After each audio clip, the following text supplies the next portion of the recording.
Underdog Daily with the Badge Bros, Jon and Nez hanging out, Black and Yellow Dog app, platform of the people, Underdog Fantasy. And we're coming off a beautiful Dog Bowl slate there. Very fortunate young man here to have cashed a ticket there. But with my winnings here come great reward for the community. And I'm a man of my word here. I'll get this shit out.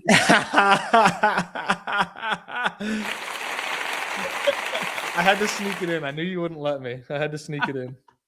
That's funny. But with my good fortune, guys, with my run good, it really, we talked about it the last 2 days, but now it's official and becoming a thing. It really warms my heart to be able to do something nice for the community here, and the giveaway is official there, Nez. So pinned in the chat there, guys. If you guys are on mobile or whatever, just go ahead, click that form.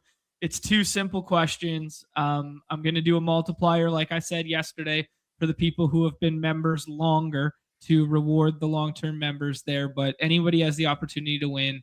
It is airfare plus the hotel, the 6th to the 9th, and it is all the Underdog experiences except for the draft itself. So really looking forward to being able to give that to somebody in tandem with Underdog here. That is that is very cool. I love that you're doing that. Very excited to see who gets this and who you take along with you. I'm entering my own giveaway where I can participate in the Dog Bowl finals and win 10K by trying to win a Dog Bowl seat. So we'll see if I can get that one in my favor. But no, congrats, man. People were throwing allegations like you didn't scroll, as though you didn't have a 61% drafted player in there. just pretend like you know what's going on in the slate. Just at least pretend you're gonna come. Yeah. We knew yesterday felt good though. You know what I'm saying? There was a lot of moving pieces, and we were obviously you were on all of it. This was a big time ball knower. Wow, big news nugget there, SGA. Yeah. So guys, I was gonna say this off the top of the show. The next couple days in the NBA, in terms of playing slates and stuff, are going to be very chaotic.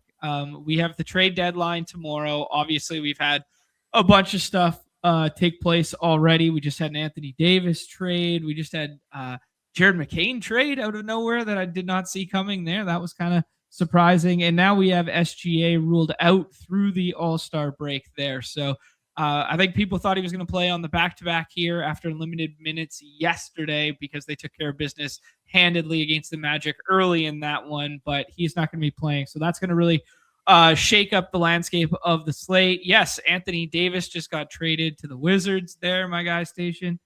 So we'll talk a little bit about that. But yeah, now I kind of lost my train of thought where I was going with that. We were talking. We were kind of talking about the slate. Yeah. I'm gonna get my scrollers card back when I show the exposures, because I did scroll to a very good last round play that was 2% owned that I had like 9% of. I wonder who that was. Big Mark Dub, baby. We talked about him on the show as a scroll. He put up 40 fantasy points. Enough about me. We'll talk about the kind of macro at B here. I just wanted to share with everybody there. We talked about it yesterday, but the Dog Bowl, I have updated with my graphics team. The Dog Bowl graphic here, I have updated. There is no qualifier tomorrow because of the trade deadline. The trade deadline one originally we thought was going to be moved to Friday. And we were going to do an off and on the clock. That is no longer happening. It is moved to the 11th. They threw out a tweet there yesterday from the main account, but in case you didn't catch it, so we're going to get the 9th and 11th as the next Dog Bowl slates. So that will be Monday, Wednesday of next week. Then the All-Star break will take place. I don't know what it is, 13, 14, 15, 16, something like that. And then there will be 4 more opportunities to qualify on the other side of the All-Star break with the 20th, the 24th, the 28th. That's 3 more on the other side. Yeah. So that's all I had to share on the scheduling front there. We are almost finished. We are almost finished, and you're out of here. So that's good. You can't take any more seats from us. So that's good.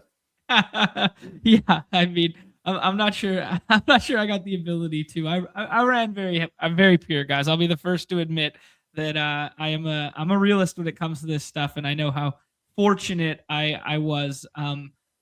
Yeah, but I will say the sweat experience last night, Nez, was the reverse of last time. So the last time the sweat was I was in like 50th, I was unblocked, nobody ahead of me, and I was the last guy with a remaining player. And then IQ had a really good first quarter, and I was like, oh, this is like 80% in the bag. And then it came all the way down to like the final possession. Yeah. This one, I had a 10-point lead on second place there, so I was feeling, pretty good about that. But there were some late night hammers, but the late night hammers, I didn't feel like overly concerned because they overlapped with the high scores on the slate. The only one really concerned about was Maxey, and Maxey outscoring Jalen Johnson in the first round. But it would have taken like a 70 burger. So I was actually sitting like really pretty last night when I went on the ice, but I was still a little there was still a little bit of agony in my heart there that made me want to bring the phone out to the bench and be like, I got to tap in here and just see what's going on. But yeah. Right. I mean, especially at the end of the first half when Klingon was sitting with 35. I mean, it was a little dicey. I was like, oh shit. Okay, here we go. we got a sweat. And then he scored 7 fantasy points the rest of the game. Oh man. Oh, brutal. Shout out to WizK. I don't know if WizK. I'm WizK on mutuals with this dude on X, on the X machine. I'm not sure if he's in the chat ever, but he had a pretty brutal sweat, dude. WizK TV there. Yeah, shout out to him. He had this Klingon team, and bruh. So Klingon had 2 steals taken away from him, I'm pretty sure. One of them was like really suspect. Obviously, that's done by the NBA stats team. Right. That's all them.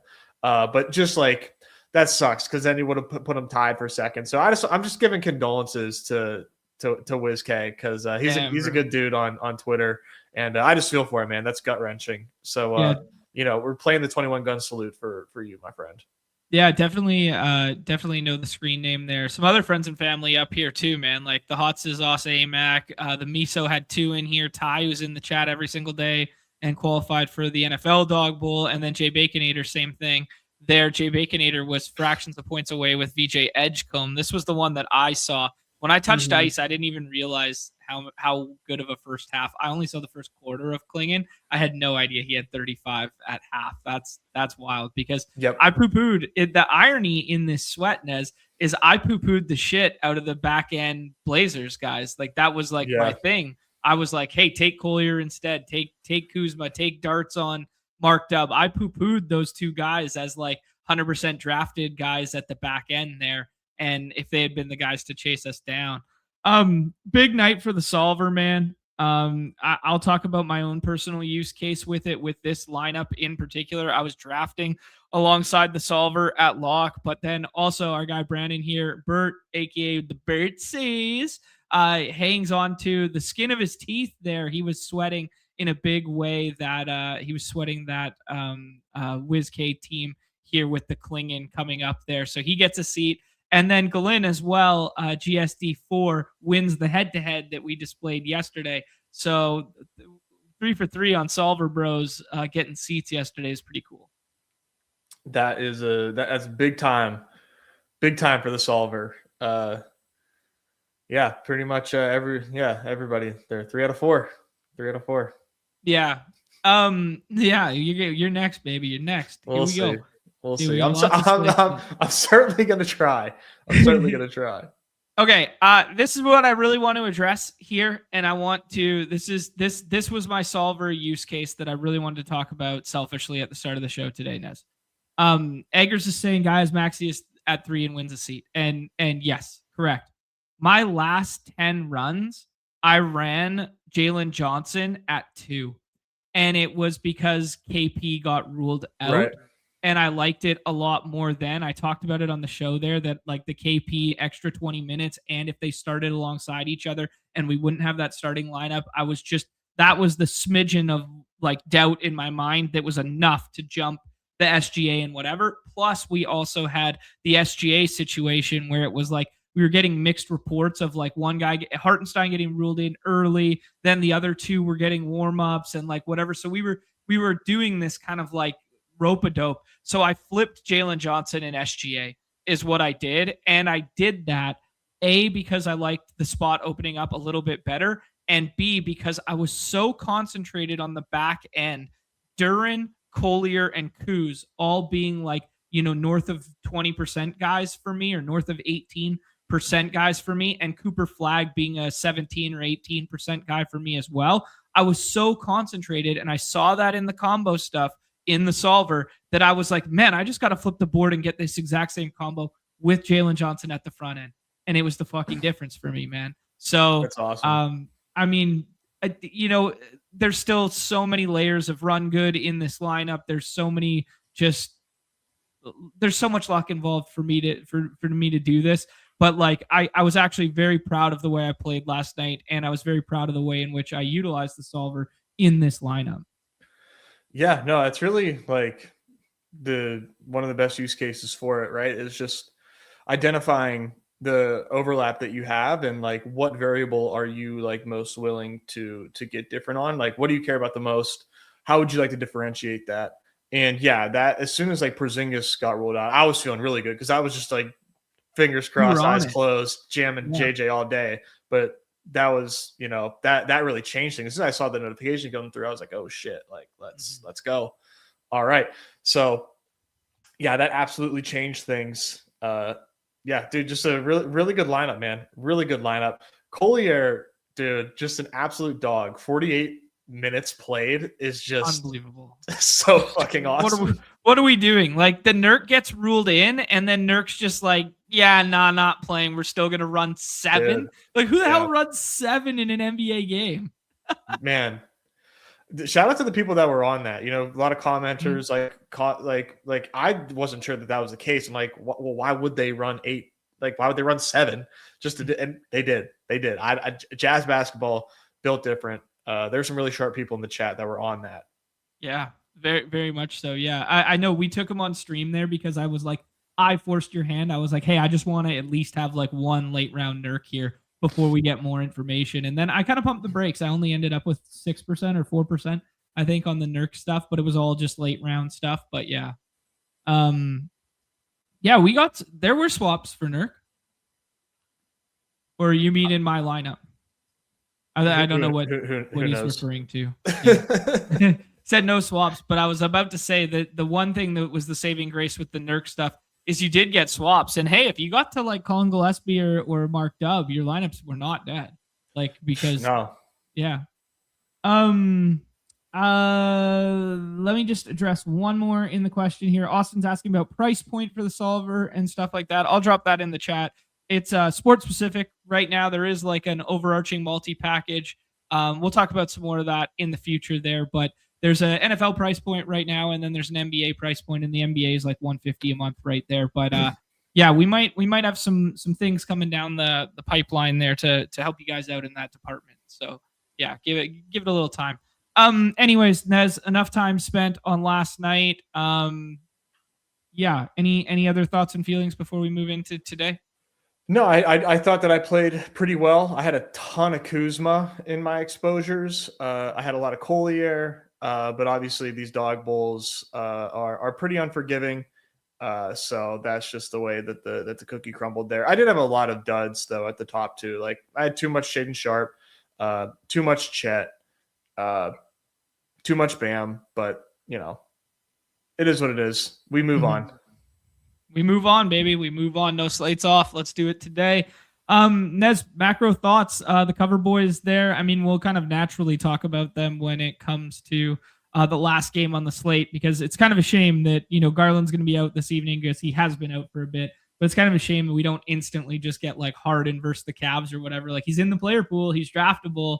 Vooch is not in the player pool, not draftable. I don't think either of them would play tonight after like the trade dynamics, but just thoughts on the Garland Harden swap last night. I think it made sense for both teams. Garland sounds like he's just not going to be 100% like this year, which, is these toe injuries are very, very tough. And then you also get an upgrade, right? Harden is a better player at this point in time than Garland. The Clippers are, I think understanding that they don't really have a whole lot of hopes for this season in terms of, winning championships. So I think that was a good long-term move for the Clippers and a good short-term move for the Cavs. We'll see what other moves, take place at this deadline, but it sounds like the Cavaliers may not be done. I'm not entirely sure. Okay. Yeah. I mean, they did the Hunter deal and now they've done the Harden one there. Yeah, I don't know. I guess it's okay for win now mindset if you think Garland's not healthy enough to play. I think they're probably still, I don't know. Do you think they're a better basketball team with Garland than with Harden? No. Okay. Yeah, you think Harden's like a good enough upgrade even at 37 that if you just mortgage a bit of the future and you go, hey, we may never have a better chance at the East right now than a beaten down team that might trade Giannis, so that they're kind of like a non-factor. They're looking at the landscape of the East right now, and you're going, well, there's no Tatum, there's no Hallie. Those were two, perennial playoff teams that were top 4 teams. If you're just like the Cavs, you're like kind of like, well, we may as well just go all in right here, right now. Yeah, it's still very much open in the East. So, yeah, I think it made a lot of sense. Yeah. Okay. One thing that I instantly thought of, because, I've been scouring some whatever bullshit stats just to look at stuff for fun. And I was like, man, I swear those are the 2 highest in isolated possessions in all of the NBA. And I found the stat I was looking for when I thought about the trade here. ISO possession frequency on the offensive end, the 2 highest in the NBA, James Harden, and then I was like, Davion Mitchell. Never mind. You know what I mean? Like I was like, oh shit. I was like, this is not gonna work. But it looks better than I originally thought it was when I like thought of the list. I was like, oh shit, I gotta go back and see what that stat was that I could find. But anyways, the Harden ISO ball stuff is just interesting dynamic because I don't actually think it's necessarily a bad thing for that team because like Garland and Spida barely like did the overlap thing. They do the staggered unit thing. And I think the staggered unit thing would actually work really well for Harden, like kind of being like they start together, they play like 4 minutes, and then one of them runs the second unit and then one of them comes in for the next rotation. So they don't actually play all that much in tandem. So if they started just running the same rotations, but with Harden in the Garland spot, it'd probably be a little bit less facilitating, but you definitely have a higher threat, like scoring second unit, right? Yeah, I think that makes a lot of sense. What I'm really looking forward to is the pick and roll usage with James Harden and how that changes things for Allen and Mobley. Probably more Allen if they're going to do what you said in terms of using like Harden on the second unit, how they use Garland. That was generally Jared Allen's and pairing.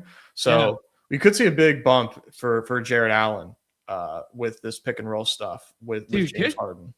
Good fucking shout on that because the like in terms of pick and roll possessions and pick and roll like assist to bucket scoring this year, I think they're the combination of Harden and Zoobs was the second highest in all of basketball behind only Joker and Jamal.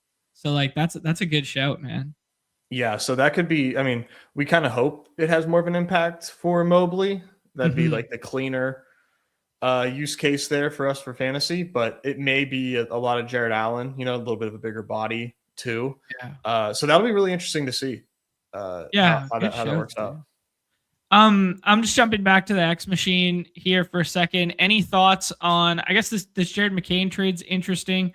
They give up a Rockets first round pick. So, Rockets look pretty solid right now. So I can't imagine that's anything more than like a late one there and then 3 seconds. And then they get Jared McCain. So obviously saw enough in what he did last year. Now he comes back. I guess, I don't know. Maybe they just don't love that AJ Mitchell or Aaron Wiggins like second unit stuff, and they think McCain could be, an upgrade on like Isaiah Joe or something. I don't know. What do you think with that second unit handling stuff for him? Just a buy for the future? Yeah, I'm still trying to figure this one out. I mean, Jared McCain obviously showed a lot of promise last year. This year, he's coming off an injury, off to a little bit of a slow start. But I mean, I think if there's one thing that we can say confidently about the Thunder, it's that they are excellent at identifying good young talent, and I think they found one here with McCain, and I think that the initial offer was probably just the 2026 first, and I think out of principle, the Sixers were like, you just got to give us like 3 second-round picks too, because like you clearly know what you're doing, and we just need to up the fee because you're the Thunder. So, that's the Thunder tax. The Thunder tax is tax. You guys you have all the picks already. They're like the Rays of the NBA. It's like if the Rays come after your pitching, like, oh shit, bro, I don't know, give us an extra something if you're coming after our pitchers. You kind of have to. It's the cost of doing business if you're the Thunder. Maybe this SGA news makes it make a little bit more sense. Like J-Dub is just like. He's been a ghost this season, obviously, with his injuries. Now you have SGA, who's about to sit for 2 weeks, which is really interesting for the MVP race, which like we don't really care about, but it is kind of interesting for the MVP race. So I just think that like the lack of, scoring there, I think maybe they're like, hey, we got to get McCain obviously you don't trade a first round pick to get McCain for 2 weeks, but like, I think they had to do something with it and trying to maintain that good position in the Western standings. Yeah, good show, dude. Yeah, well said. Good culture fit, like just kind of being like the Instagram aura, bro. Good culture fit. That's good shit, Brad. Actually, an incredible culture switch for it actually makes so much sense. Like all those young guys like doing like those poses and shit like that behind the camera when they're doing the interviews. Like he'll fit in on that so good.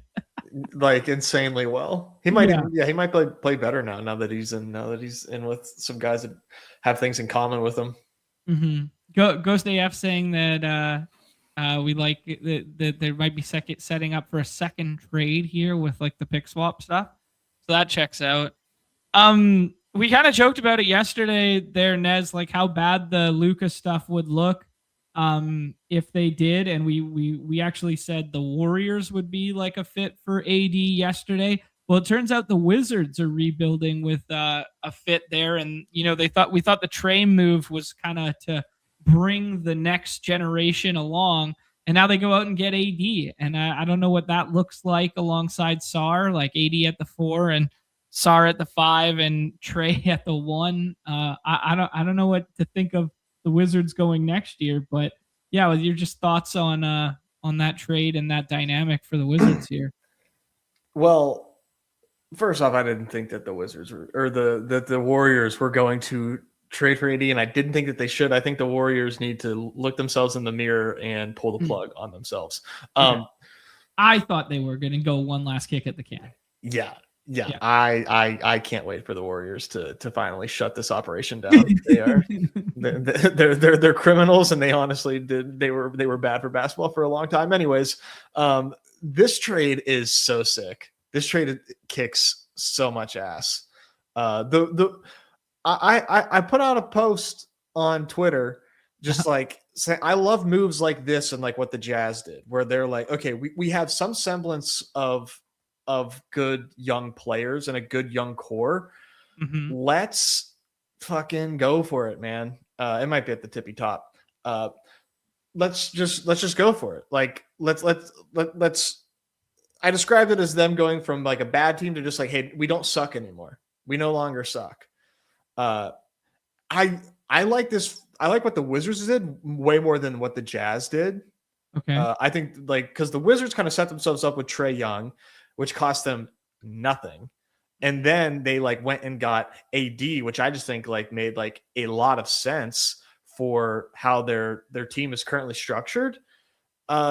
With some really good young players that like weren't good enough to like win you anything on their own, but like they are good players that can get better and improve and be like really good like role players. Mainly, like the Bubs, the Bilals, like SARS in his own right. Like, he's a dude right now. Keyshawn George, really took a step forward this year. Like, why not just like put some stars around these guys and see what happens? I mean, I think it's awesome. I think it's really, really awesome. It didn't even cost them all that much. These picks that they gave up are not going to be very good because they are anticipating being a good team for the next few years.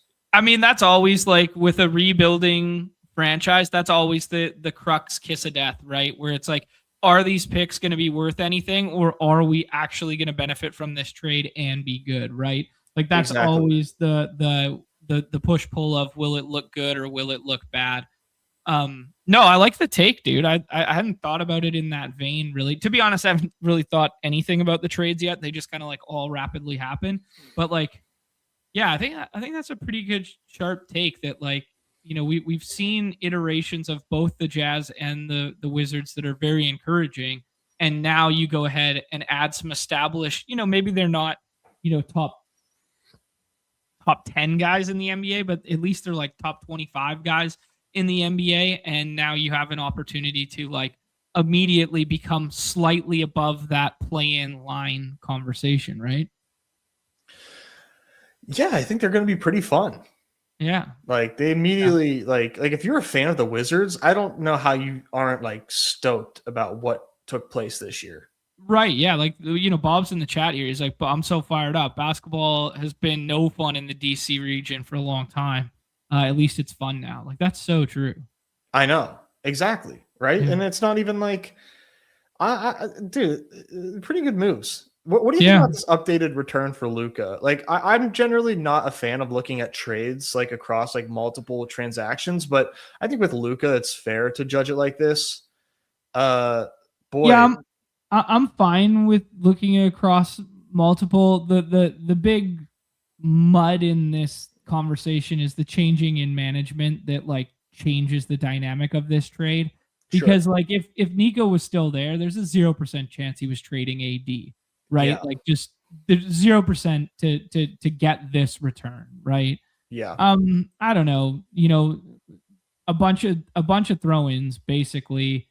Chris Middleton can win you a basketball game on a given night or help you win a basketball game, but like it's nothing, right? OKC first is basically worth nothing if they're good. Lakers, who knows if they'll be good when that first comes around. I doubt it. Yeah. Or I doubt that pick will be good, I mean. Yeah, right? Because they'll still have Luka in his prime. Like second round picks, who cares? You just throw them at a wall. I guess you just hope AJ Johnson becomes something here. And we talked about liking AJ Johnson a little bit in summer league there. I guess the Wizards decided they like Trey Johnson more than AJ Johnson, or the Mavs decided they like AJ Johnson more than Trey Johnson when it came to trade time here on determining which one to get. Right. But yeah, I mean, the Luka will just always go down as a colossal generational fuck up, regardless of how you did it. So yeah. Yep. 100%. Yeah. LOL. Speaking of generational fuck ups here, Nez, we got a whole bunch of OKC injury reports here. We got out tags on everybody, dude. We're looking at a Warriors situation, or a Jazz situation rather, from yesterday. We get Hartenstein ruled out, Dort ruled out, Chet ruled out, Caruso ruled out, AJ Mitchell and Ousmane Deng ruled out alongside that SGA stuff. So holy smokes, man, that's wild. Actually, one thing that as I was reading that, just to circle back in my mind when I was reading through the Twitterverse yesterday, to compare what the Grizzlies did to what the Mavs did. Like the Mavs would be like in purgatory, povertish franchise right now if it wasn't for the fact that they just rolled Cooper Flag at the 101. Like that was like the craziest fuckbox shit ever to just get that pick and get bailed out in that fashion, right? Yeah, Windhurst's up for that. Like they would be looking like So gross. But you look at the other side of the spectrum, the Grizzlies got rid of Bane and JJJ, and they got 8 firsts in a year and a half. Or I guess in half a year, actually. Like almost a calendar year. And they got 8 firsts for those guys. And then you think about this haul for Luka that was just kind of like on a whim. And it's like one franchise had a direction and a plan, and the other one clearly did not. Like that magnifies it when you compare those, right? Yeah, I mean, it's like no question the Grizzlies did it better. Yeah, this is there's no question. And now like they gotta trade Ja. You would think so. Yeah, they gotta trade Ja. The reports are, people are souring on him a little bit, and he's not worth it now. But yeah, I mean, I would trade. And of course, he's not. I don't know. Who do you think's a good suitor for Ja? That's an interesting question. And how do you want me to answer that question exactly? Like who, like what team is most like everybody that's been rumored around Ja, like makes sense. Like these teams that have no direction, they just like acquire players. Like they only look at fantasy points, like the Kings.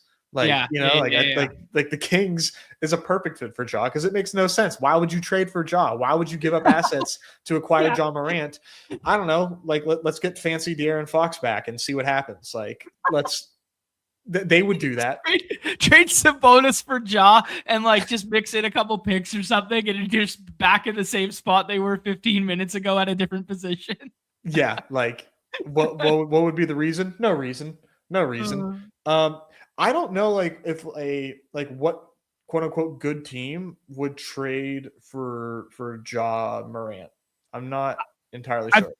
I think people want to wish cast it on the Raptors, and they want to do like a IQ RJ and picks, or like something. Again.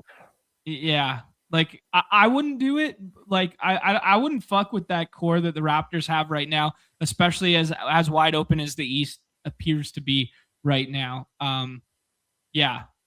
I mean, Rockets, I don't know, man. I don't know if the money could possibly work in that spot. I wouldn't say no because they need like a lead handler or whatever, but have you seen these rumors that Fred VanVleet hasn't, he's leaving the light on to come back? Yeah. Yeah, I don't know. Yeah. The thing that Ja to the Rockets would be sweet if like they could make it work without giving up any of their good players. Yeah. Like if it was like keep every single asset and like like, that's so true. Yeah, I mean if you could do it like picks and Reed Shepherd and I don't know, you'd probably have to throw Tari or something like that in there. That's why the asking cost is down, obviously, because like it doesn't really fit anywhere. Yeah. Certified DGen, love that screen name. He's saying Ja to the Heat seems good. They got a lot of handling, man. Like Norm Powell's gonna be an all-star here. Hero's gonna come back at some point. Davion's like good on-ball defender, so you want to get him time, kind of like Jamal Shed, like that. I don't hate that. Yeah, you don't hate it? I don't hate that. No. Okay. Yeah, let's do it. Yeah, put him in the Heat jersey. I respect it. All right. Yeah, anything else to say? Just kind of like thoughts and feelings on the AD stuff and the Mavs stuff, anything like that? Nothing about what we already talked about, but now it's just like, man, is Giannis going to get moved, or are the Bucks just like toying with Shams here? Like what's going on? Yeah, I guess the smoke fire narrative would be like the moving the Mike Conley money and then doing these like kind of like micro deals on the T-Wolves side to clear up a spot to try and get Giannis, and it most likely involve Julius Randle going back the other way kind of thing. I think you do it in a heartbeat if you're the T-Wolves. I don't think that's the kind of return I'd be looking for Giannis, unless like the relationship is just so fractured and broken that it's beyond recovery. It's not. They keep talking about each other like they have to go, like they have to move on. Like they're like long distance lovers and they can't make it work. And like, I'm gonna be a Buck forever. Like, I know I don't want to leave Milwaukee. I love Milwaukee. And meanwhile, everyone's like, dude, you've been deleting shit off social media. You've been planting seeds for years. What's the deal? Yeah, they gotta include Jaden McDaniels for sure. Good UW boy. I think the T-Wolves should find a way to get this deal done, but apparently they don't have enough draft capital. Yeah, I don't know, man. Yeah, it's interesting. Cody saying that, Jaden with the picks and then a 3 team to take the Randall to get the money out. Yeah, so you'd have to send Randall over, and then whoever gets Randall, if it's not Milwaukee, has to send their picks to Milwaukee. Sure. But who wants to trade a lot of firsts for Julius Randle? Yeah, no, that's not winning basketball. I don't think. Yeah, Shams has created this narrative for 3 years. It's true, man. It's true.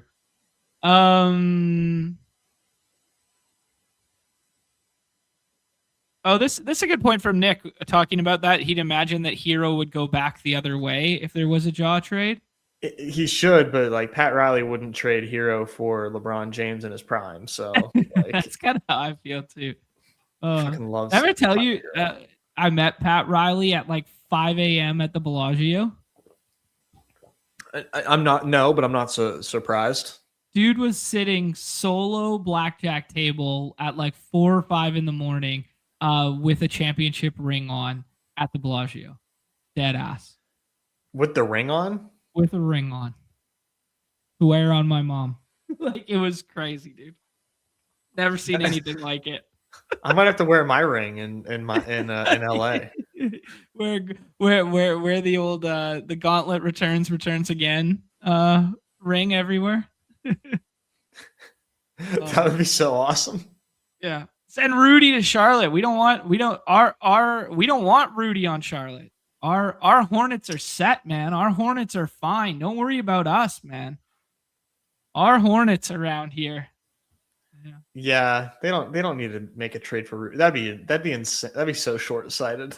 Mm-hmm. This is actually funny that Stephon Marbury's name comes up. So I've been looking for jerseys for the Dog Bowl. I like me some hoops jerseys, and I got a pretty good collection. But I felt I deserved one for after winning a couple there. But I can't bring myself to buy anything on Fanatics. Like even that TJ McConnell one I bought last year for the Dog Bowl, it's a piece of shit, man. They're painted on, they're dog, man. So I'll only buy jerseys now if they're Mitchell and Ness and they're like the full stitched like throwback ones.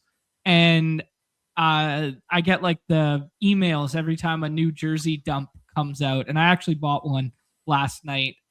But one of the ones that had come out recently was a Stephon Marbury throwback one. And I pondered it. I hovered it for a minute there, but I went in a different direction there, Nez. I would get a Marbury like China jersry. Get a Marbury Beijing jersey. That would be that's hard. Pretty cool idea. That'd be hard. Yeah. I'm trying to think like best players to play in China. Like he's got to be tops on the list there, right? Like the Starburys and stuff like that. Like who? I think so. Dwight Howard was good too. Yeah. Now I'm like thinking. I'm going down a rabbit hole. Yeah, I'm trying to think of thinking about. Yeah. Other good Shanghai Sharks. I'm thinking about getting like thinking about like Russian basketball players and getting like a USSR jersey of theirs, like Andrei Kirilenko. Hey, they helped us out in World War II quite a bit. There you go. Marbury Celtics jersey. Wow. I actually was like, I went down this rabbit hole and I was looking for like Bones Highland, like Clipper jerseys and shit like this. Like I was looking for like my dudes on like before again teams, like something like that. Funny thing about Nick is I couldn't find the player that I really wanted on the team I really wanted. So I did buy him on one of the jerseys I bought was on Nick's favorite team. So I am assuming your culture as my costume, my friend. Are you gonna do like a halftime jersey swap in your drafts? Ooh, I hadn't thought about that. No, I was 5 and just thinking 5? about. I think I got to wear TJ to the game the first night because the Pacers are playing the Lakers that night. Got to wear. Got to support TJ. OJ Mayo, what a name drop! Fuck yeah, T Bear. Well done. I did look for a Brandon Roy jersey. Brandon Roy jersey would go so hard. Those old Blazers ones. Oh yeah. Yeah, but I got a couple, man. I got a couple Okay. throwback Grizzlies jerseys. I got one of my favorite players ever. Yeah, we got a little something going on. So we'll see. Exciting.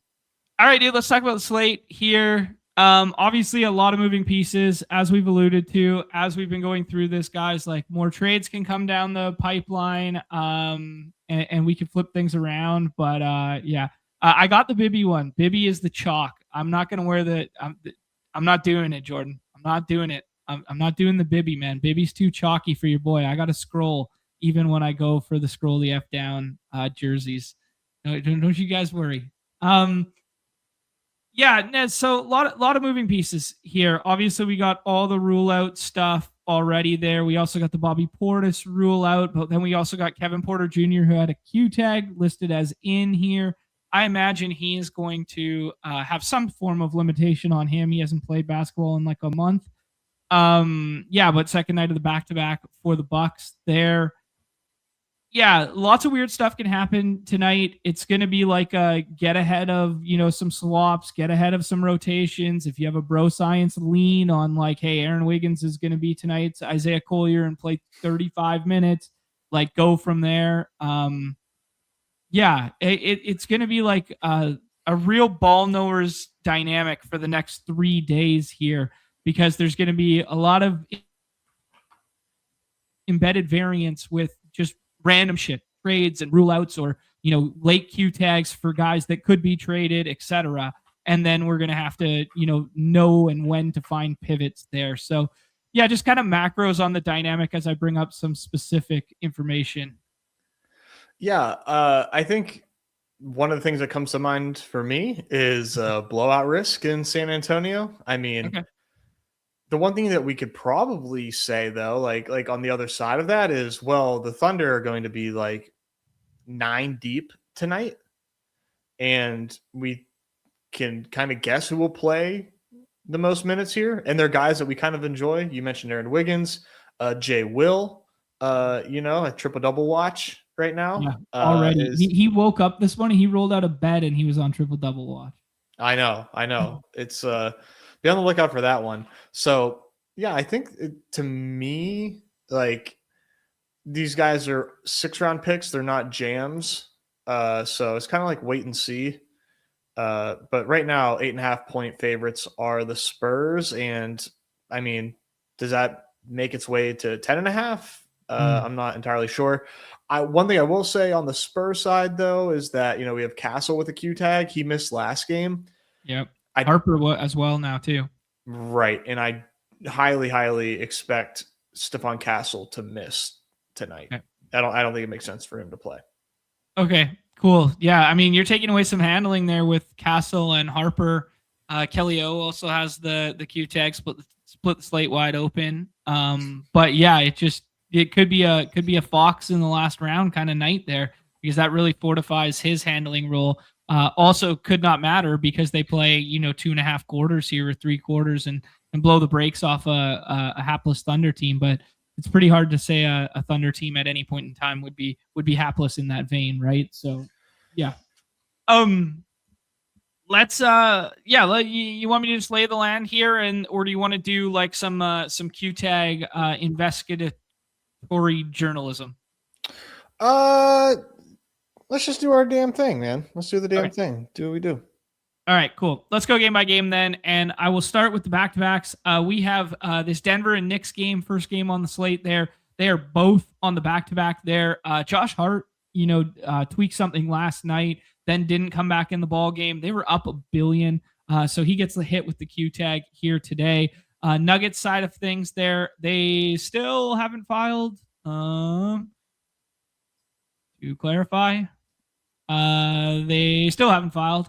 No, they have filed. Perfect. There we go. So we get no designation on Jamal Murray or Giannis, or Joker on the back-to-back there. So that's bullish for both those guys. They made a pretty good push and comeback against Detroit last night and almost closed the gap. They were down big time, and then they almost closed the gap late in that one. But we'll get into the specifics of that. The other back-to-back there, the Bucks and OKC, both have already filed there, and Bobby Portis has been ruled out, and all of the Thunder have been ruled out. And then Boston, the slate got really switched up there when Jaylen Brown came through with a doubtful tag. So those are your 1, 2, 3, 4, 5 back-end back-to-backs. Your front-end back-to-backs are Toronto and Houston and the aforementioned Spurs. So 5 on the back, 3 on the front, if my math is correct there. Anything to say on that, or should we just push into the first game there, Nez? No, good to know as always. And I think we can get started. Cool. Sounds good. Knicks and Nuggets up here. Both played last night, as I previously mentioned. A 226.5, 5.5 by way of the Knicks. Here, the Nuggets injury report. Christian Braun listed as probable. Made his return last night. I think he played 25, but we can fact check me in a half second there. So he's probable for the second night on the back-to-back. Pretty good to see. And then we talked about Joker not being like, I don't know, like the general consensus around like the industry and the Twitterverse and stuff is like, hey, Joker doesn't care about awards and stuff like that. But I mean, if he can play a back-to-back after they just lost a close one to Detroit, and he knows he only has 2 games left to miss this season to then be eligible for MVP, and SGA just got ruled out for the next 2 weeks, he thinks Joker's going to care like a little bit. Everybody likes to put this narrative out there that like he doesn't care about the awards and individual accolades. I don't know, man. This guy's still like a competitor. Like, I think we're reading too much into him liking his horses more than basketball. Like, I think he'd still like to win another fucking MVP, especially after he probably deserved a fairer shot at one last year. It was kind of like an Ohtani versus Judge. Yeah, Ohtani versus Judge scenario there where they were both deserving. And then on the Knicks side, we got a bunch of Q tags on G Leaguers and like fringe rotations guys, like Dawara, who played last night, and Trey Jameson on the G League 2-way. And then you got that one that I was talking about with the left ankle on Josh Hart. Miles McBride's been ruled out for this one. The other dynamic to this is Mitch Robb will be back in there tonight, which we did not have yesterday, which led to our affection towards Cat. A lot of words there. Talk me through what you're doing with Nuggets and Knicks, dude. Yeah, I'm taking Jokic 101. Okay. I was a little worried that he wasn't going to play today, but he didn't even get listed on the injury report. So we are absolutely good to go. Jamal Murray seems like a pretty fun pick today as well. You know, he popped up for 50 with Joker last night. We kind of like these guys paired together, and I like Jamal. I like the matchup against the Knicks too. I'm not really too concerned about Knicks on ball right now, especially for both of these guys' matchups that we expect them to have. So it's just these 2 guys for the Knicks, or for the Nuggets for me, as it will be for the remainder of the season, as long as they're both healthy on decently sized slates. So yeah, I like both these guys. On a 7-gamer, any love for like a Peyton Watson in the last round though? There's just like too much that's opened up for me to get to Peyton Watson, but yeah, not a bad little 2-game stretch there since Joker's been back. Yeah, you said, I was impressed with the box scores. That's why I just wanted to bring them up, because I was looking at it and I was like, oh, surely he's taking a hit since these guys have been back. And like, yeah, maybe those 50s and 60s are out of range, but like he was their highest scorer in what was it? The OKC game. He was their highest scorer with 29 in that game. So, I mean, maybe they were just forcing the ball out of both these guys' hands and then let the third option beat you. But there's definitely going to be spots to use them still, I think. Maybe I need to go back to box score watching again. I got away from that like entirely. Maybe I need to just like start looking at box scores again. Damn right, bro. I just watch games and watch box scores. Done scout. That'd be so much better. All right, dude. Cat, just I don't know what to say about him, dude. We were excited about him yesterday, but then we were still like, hey, guys, it's still Cat. But he only plays 26 minutes, and he puts up 45 fantasy points. It was a really good spot for him. They just didn't need to play long in that one because they took care of business too fast and too early. So, I mean, he was pacing for, a potential slate baking score in the second round there. So directionally accurate with that. It just, the Wizards just didn't hold up their end of the bargain in that one and got their doors blown off by 30, and they didn't even have to play the fourth quarter effectively on their side. So, yeah, not a ton to read into there, but Cat and Jalen Brunson, do you have a favorite between the two tonight? Do you like either of them? I mean, I like Cat tonight, and Brunson a little bit, but I like Cat tonight, man. I'm not taking him necessarily ahead of ADP, but I think where he goes is totally fine. Exactly. Big purr. Okay, cool. Okay, are you taking Josh Hart at all? Do you think Josh Hart plays this evening? Do you mix in like OG or Bridges? I mean, Bridges had a pretty nice night last night. He did, yeah. I was taking a lot of OG because I didn't think Hart was going to play tonight, but the blowout yesterday, I think, does kind of factor into, why he sat. But he also has missed quite a bit of the season so far with an injury. So I wouldn't be surprised if he sat, but wouldn't be surprised if he played either. Forgot about the blowout thing. He's kind of just that dog, dude. He's just got that dog in him kind of guy, like he just always, he rolls an ankle every fucking game, and then he's just out there again, and he's just plays 35 minutes the next night. Like maybe it's a little bit different than like the previous regime era, but like, Mike Brown still runs his guys like deep, right? So I know. Yeah, he did actually roll his ankle last game. Like, yeah, I believe you. I believe you. Like he did actually roll it, but yeah. Right. Couple memberships rolling through here. Joshua's gonna have 16 months worth in the giveaway there. That's gonna be legit. If you guys are just joining the program, click the link. I pinned it in the chat there for the Dog Bowl guest giveaway there. But Goods becoming a member today, Trev becoming a member there, and then our guy Dirtbike Davis gifting out 1 Badge Bros membership. Appreciate you guys. Thank you. The GOAT. My guy Davis, man. Love it. Thank you, man. Anybody else? Would you get to Bridges tonight, or only if Hart's out? Do you have any love for anyone other than these three, and is it just mix and match at the back? Yeah, I think if Josh Hart is out, Mikhail is a pretty fun pick, especially with no deuce. I've been taking a lot of OG in the last round. Okay. Yeah, respect it, dude. I'm totally fine with that take. Yeah. But I do agree with you that like, hey, like there's just other guys right now that we're like kind of finding room for. Ooh, breaking news. That's the Eno Saris impression there. We got Kobe White on the move to the Hornets. Interesting. So Kobe White and Mike Connolly traded to the Hornets for Sexton, Ousmane Deng, and a three-team deal. Okay. All right. We'll wait for that to come through. But yeah, the big takeaway Nick's saying here is Kobe for Sexton. And Sexton was kind of like, second unit guy for them, but then they'd been using Melo off the bench, which kind of diminished his value a little bit. So they put Sexton as a starter. I don't know. It would be interesting to see what they do on like back-to-backs and stuff now with Kobe White there at the one. Like, do you start him, or is he off the bench scoring, or what?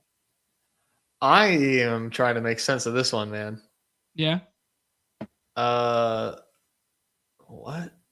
You must be Conley, like a little bit of like vet guy, winning culture, depth guy for all those young guys. I can imagine Connolly's like a good locker room guy. Is he part of this? Is he going to the Hornets as well? Yeah.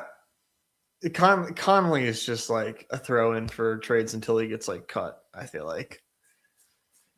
Yeah. I don't know. He could play like 11 to 15 minutes on like a contending team. But yeah. But why? What's the... So you trade like who is this trade for is what I will ask you. Who is this trade for? Is this for the Bulls to acquire Sexton, or is it for the Hornets to acquire Kobe White? I think it's more so the latter, the Hornets acquiring Kobe, but like is like Colin Sexton this season has played 22 minutes a game. Like, are you giving Kobe White 28 minutes a game? Yeah. I guess. Yeah, he's kind of like the CJ McCollum. Like, but they're like the same guy. Yeah. I guess Nick's just saying final year of a contract. Okay. Are you saying Connolly's just going to be a buyout anyways? Yeah, he is. Yeah. That is just a very strange move. That's like, y'all are bored.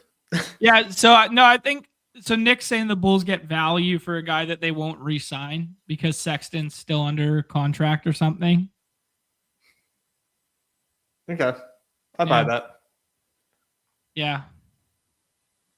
No, they're just staggering Melo. Like LaMelo's stuff has just been like on back-to-backs and stuff, like soft capped at 30. They're just trying to keep him, healthy, but they're trying to find a balance that works for him instead of doing the old what he's previously done is play 36, 38 and then sit the next night. They're trying to find like a balance for him to be effective night after night and also stay in there instead of having to miss games. And I think it's been pretty successful. It's been less fun for fantasy, but it's been pretty successful.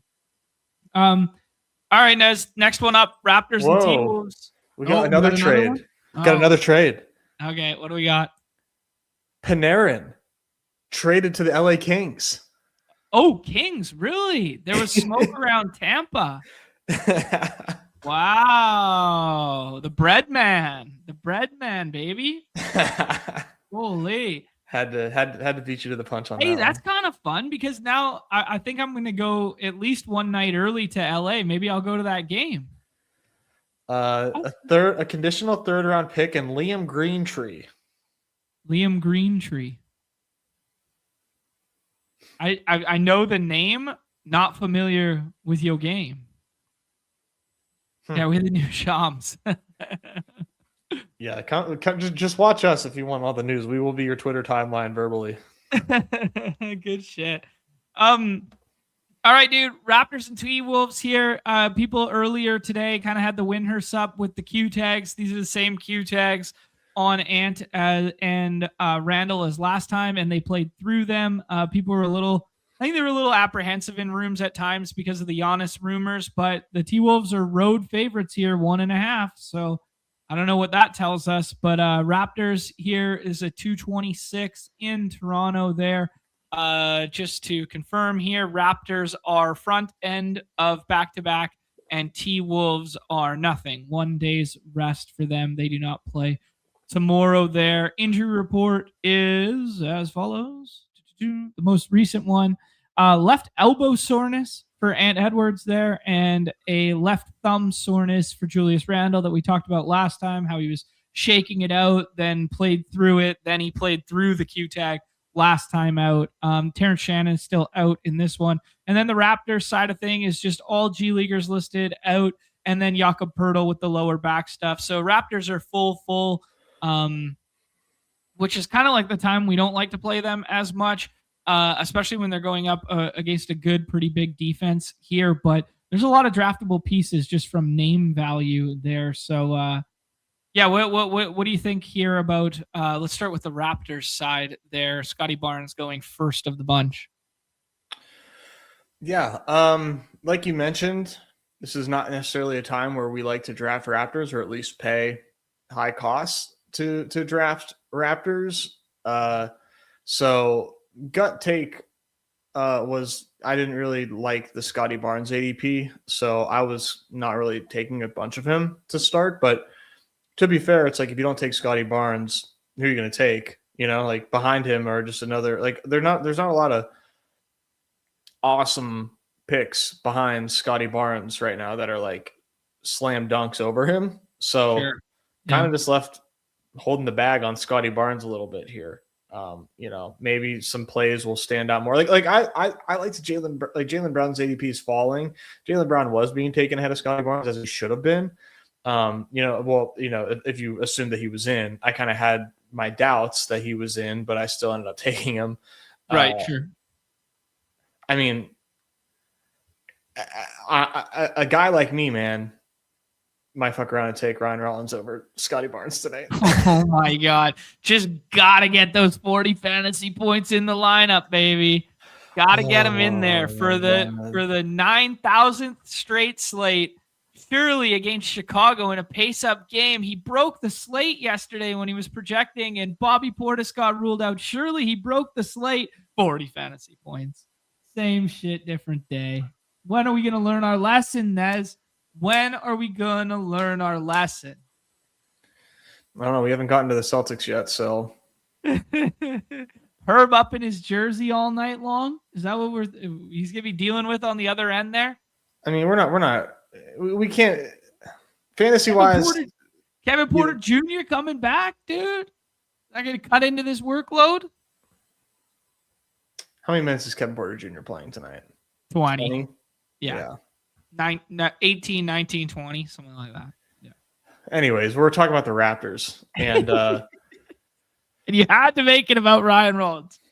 I did. I just had to make it a Ryan Rollins case there. Yeah, man, like you said, this is just like not like the most fun time in the world to draft the Raptors because they're all super healthy. But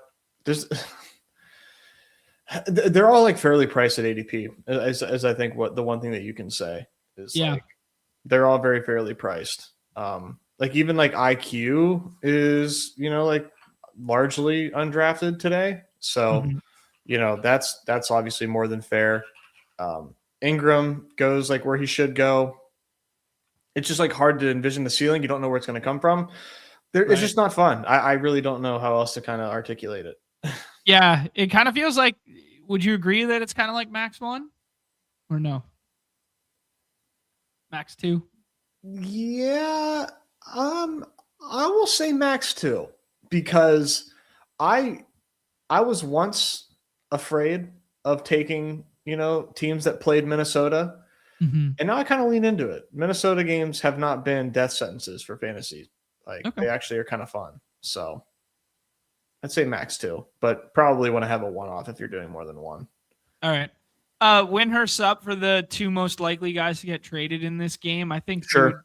Kind of circle like RJ Barrett and Julius Randle as those two players. Maybe Jaden McDaniels is the other one. Jaden McDaniels for sure. Yeah. So those would be the most.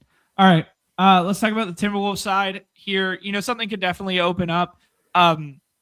Naz Reid's going to lap the field with his ADP if these guys get ruled out. So that's always on the table there. I mean, it's not the greatest spot in the world for Naz Reid, but you guys know my affinity for playing Naz Reid when other guys get ruled out. I do think Ant and Julius Randle play through these Q tags yet again there. I know there's like some skepticism when they go to Toronto, like that kind of, vibe to it. But yeah, I think Ant's going to play through until the break here. So yeah.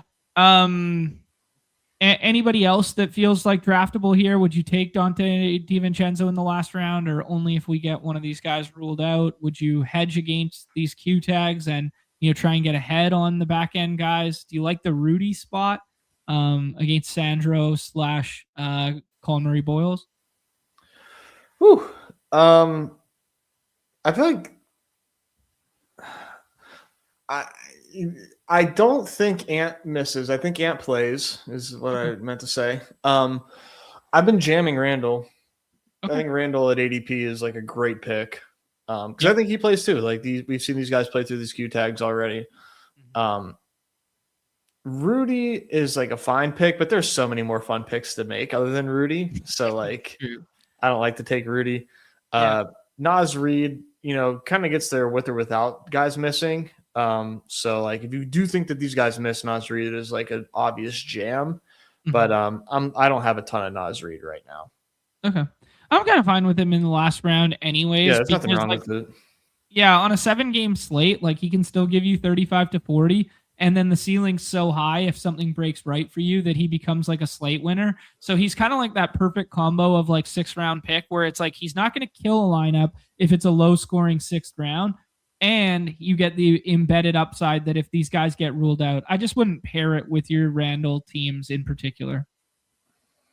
Yeah, I think it's no-brainer. Like I would keep those two separate. Yeah. Like if Randall gets ruled out like right now, like would you rather play Naz Reid or Sabonis? Well, Naz Reid because Sabonis still has the Q tag, but I love Sabonis tonight. Okay. Would you rather play Naz Reid or BI? I'm thinking of someone in the ADP range. That's a good one. Yeah. Probably be, Yeah. it would be. I think BI. Yeah.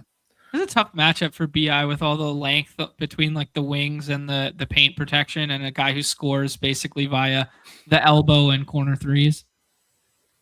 Yeah. Interesting. Nick saying that he has a report that says the Kings are keeping Sabonis, so it looks like a great click now with the Q tag. Yeah, right? I'm guessing the Raptors were the only team that were strangely interested in him. So yeah, they've backed out because somebody smart must have walked into the building and said, "What the fuck are you guys doing?" Like, yeah, if you were the Raptors and you gave up. Like, I don't know that you really need that archetype of guy because you have so much scoring elsewhere. No, what they should do is trade for, like, if you could trade for Sabonis, take those picks and instead, like, try to get Draymond Green. Like, do that. Yeah. Yeah. I think Draymond's just so ugly for teams to want to trade for, just because of the antics and the off court and the text and like that sort of stuff. Like, I just don't think anybody else wants that headache. Like, regardless if you think he can still be like a premium interior defender or not. I don't know, man. He's a son of a bitch, but he's fucking good at basketball. Like, yeah, he's really good at basketball. Yeah. Like, I see this, like Station 91 saying they need a center. I'm thinking that rotation, like once Jakob Poeltl comes back, if he can play like 22 minutes, like him, Sandro, and Colin Murray-Boyles, like kind of sharing like 50 something minutes between the 4 and the 5 feels like pretty strong to me. Like, the strength of their team is away from that. Obviously, it's all the other guys. And then you can also play some small ball 5 with Scotty. We really like those lineups when they run like IQ plus Shed.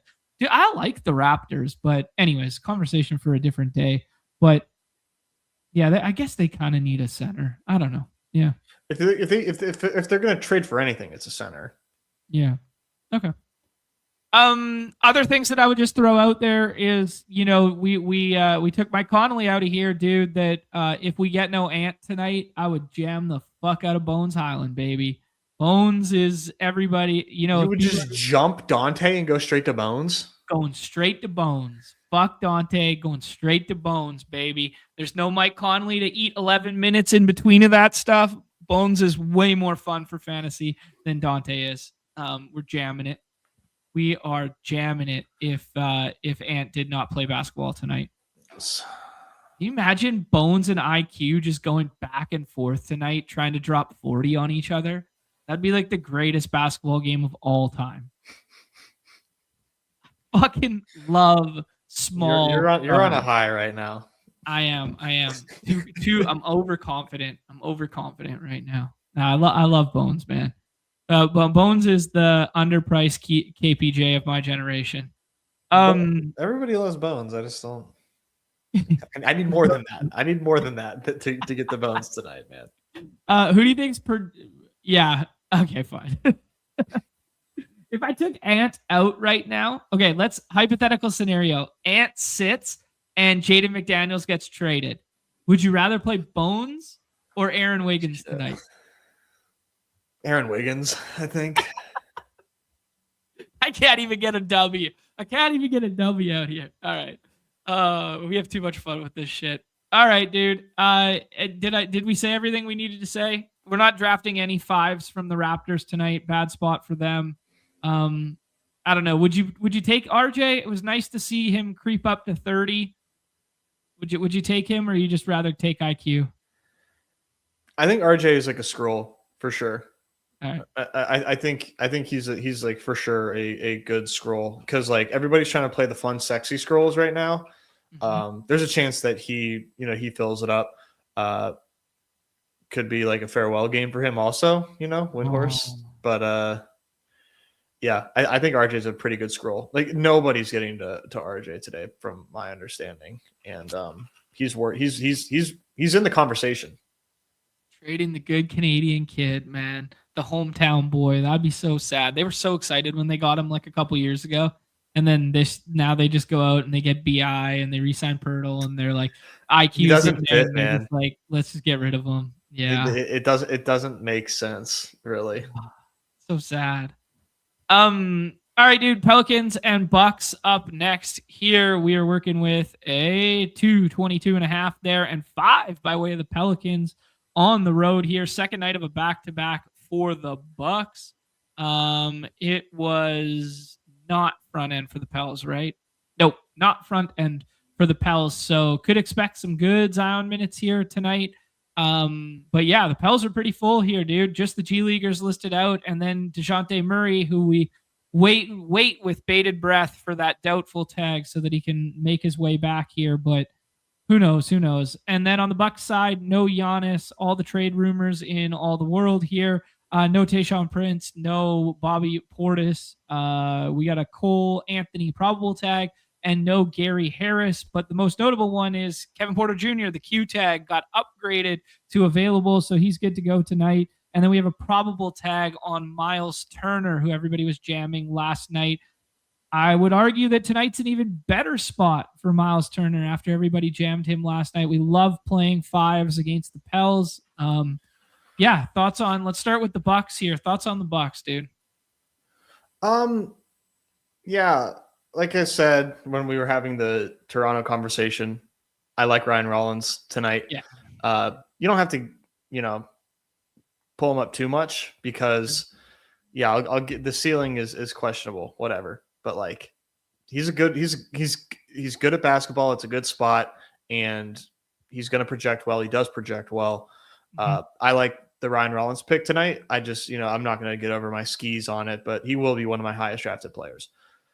Okay. Now, we throw in Cole Anthony and KPJ in here. I don't think it affects like Rollins too much, but I do think that it does hurt the Kyle Kuzma thesis personally. Okay. In terms of like touch time and his ceiling. Maybe that's the wrong way to think about it, but I think Kuzma really kind of needed like a perfect storm. It's a good spot. So maybe I'm, not giving Kuzma enough credit here, given the way that the Bucks look, but I'm definitely a little more worried about the Kuzma play with these two back. What do you think about that? Because I think we both like Miles Turner a lot. Yeah, I mean, I'm a little, Miles Turner didn't close last night. There was a little bit of overlap with Pete Nance. They just let Pete Nance rip. He put up more fantasy points than Miles Turner did. I don't know if there's anything sticky there, but yeah, I guess Miles Turner only playing 22 minutes on the front end is kind of like bullish that he'll play more tonight.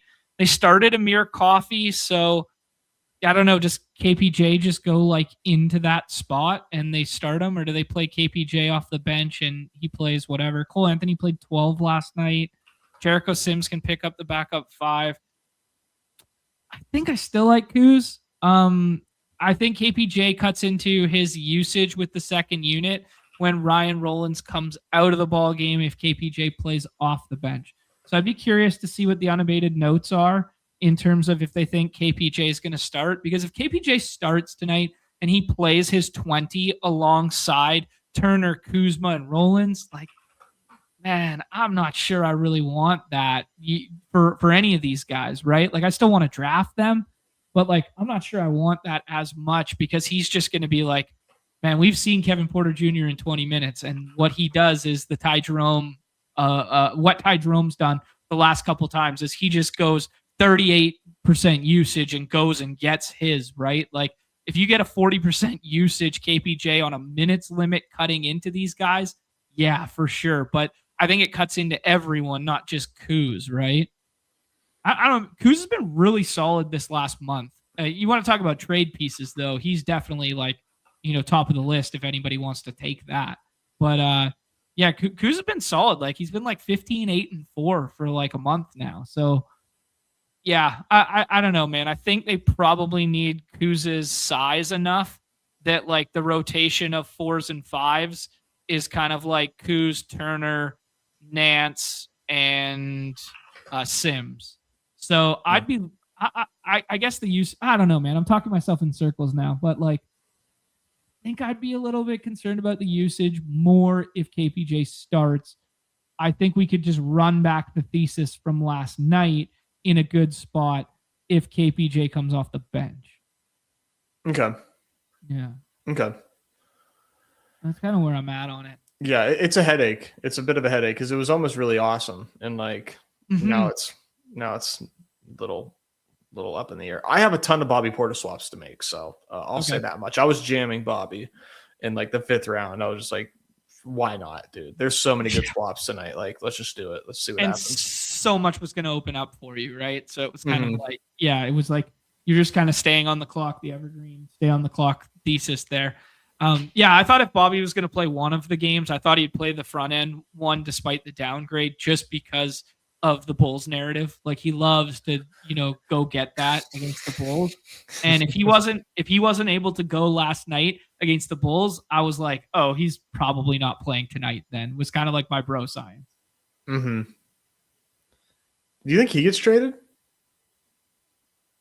I wouldn't rule anything out for the Bucks right now. Yeah. Like if the Bucks can't find a suitor for Giannis that makes sense for them, or they just don't want to do that, that they're going to try and sell somebody. I don't know what the market is for Bobby or Kuz or Turner, but those are kind of like evergreen deadline mentioned guys, especially in Turner and Kuz. Sure. Chris, with some good context here. Foul trouble early. It was only 3, man. I'm not gonna lie. It was only 3. I don't know. It might have shortened his initial stint because he got 2 in the first rotation of 5 minutes, but he played a full rotation in the second and a full rotation in the third to start the third. And then, Pete Nance took over. So I'm not going foul trouble on this one. Maybe his first rotation was shortened by like a minute, but yeah. Yeah. I had a lot of Turner last night, so I'm licking my wounds over that one. Yeah, so did I. Yeah. All right, dude. Let's talk about the Pelicans side here. I think just to summarize, all 4 of these guys are draftable and nobody else kind of thing. Yeah. Good way to put it. Okay, sounds good. Do you think Bobby, who's a better pick? 20 minutes of KPJ in the last round? I'd be interested to see what minutes projections give him. I keep saying 20. He could very well, have a 25 or something, and he becomes a really good pick. But like, would you rather play Kevin Porter Jr. in the last round tonight or IQ? IQ. Okay, I think that's a good like barometer and thought process there. Yeah, Rollins a little bit ahead of this for sure. Miles Turner gets a boost ahead of this because of the matchup and because of no Bobby Portis. And then Kuz kind of just stays, a little similar to last night. Not as big a jam, let's say that. Yeah. All right. Pelican side here, dude. So Zion has the highest ADP here. Trey Murphy has the box scores and scoring, but that has actually decreased a little bit there as we've seen Saddiq Bey take on a larger scoring role there. We finally saw him come back down to earth against Charlotte there, but he had some monster box scores prior to that. We keep having this debate about the 5s here and what rotation will go. I was really proud of my Derek Queen call the other night where he winds up playing 30 and then he gets actually it was the Memphis game where he played 33 and he gets 44 fantasy points there. But yeah, man, he just keeps playing like these weird ass rotations where he can play himself off the floor in certain matchups. And I don't know that Miles Turner's a guy who can play him off the floor here, but yeah, I don't know. It's worth a scroll once or twice, but probably just 4 guys for the Pels for us. Yeah. Saddiq Bey getting no love, evergreen from the projections, but I don't see any reason why Saddiq Bey can't have himself a little nice game here again. I mean, up until that last game, he had 4 or 5 straight games of 40 fantasy points. By the dip on Saddiq Bey here. Cool. Dude, Derek Queen the getting played off the court thesis, I think checks out here, does it not, in terms of not getting played off the court? What do you think? You kind of hinted at it. I don't think it's a spot he can get played off the floor, but never say never. I mean, like, if Miles Turner likes to turn back the clock a half second and go to work with his back to the basket for a change, maybe. Or if like they somehow, it's a probable tag on Turner, if they somehow started Jericho Sims, like that size, probably, plays him off the court and they go Yves Missy's route or something like that. Yves Missy also low-key a trade candidate after they made the Derek Queen, trade up and draft. So yeah, I like it. I like it from a right tail outcome ceiling shot in the last round, but it's very different than the Naz Reid one we talked about earlier, where it's just like it's binary, right? It's 45 fantasy points or it's 15, and it's 18 minutes or it's 33. So yeah, you just have to absorb that risk and be cognizant of the lineups you're building. I wouldn't pair it with anybody else on the team except for maybe Trey Murphy, though. Okay. I'm kind of intrigued by it. Cool. Yeah. Yeah. I don't see anybody playing Derek. I don't see anybody playing Derek Queen off the court tonight, man. Okay. Let's do it. Let's draft some 6th round Derek Queen then. He can be a double scroll candidate where, you pair the best scroll right now, Aaron Wiggins or whatever, and then you pair him with him, and they're effectively getting the ownership leverage of 2. And I would never put this evil on anybody, but never say never about a midday Zion. Right. Throw that out there, and then you get Derek Queen in. Mm-hmm. Yeah, never say never. I guess it's nice that it's not like a back-to-back. I wonder when their next game is. True. They play Friday at Minnesota. Is that correct? Friday? Yeah, Friday at Minnesota. Yeah. Yeah, he's probably fine. Yeah, he's probably fine. Okie dokie. Let's keep ripping. All right, next one up. Celtics and Rockets here. We already got the downgrade on JB there. 7.5 low total in this one, a 221 there. Interesting note that they played Peyton Pritchard off the bench there, but then he still played 35 minutes. Interested to see what they do tonight with no JB. Second night of a back-to-back for them. Chris Boucher is ruled out here. Anthony Simons is out there, but he was traded already, so I don't know why he's listed. The Clippers have Josh Hart ruled out too. Or Josh Hart, Jesus Christ. That was so John. James Harden. That was so John. Yeah, just mixing up initials. I love it. Okay. Yeah. Amari Williams is ruled out as a G Leaguer there. Jason Tatum's out. Sam Hauser's out for this one. We're not anticipating Vooch making his debut, and Vooch is not in the player pool for us there. And then on the Rockets side of things, we have a probable tag on Kevin Durant, who missed the last game there. That's listed as a left ankle sprain there. Dorian Finney-Smith is out for this one. Dude, DFS had like a sick alley-oop dunk in that game.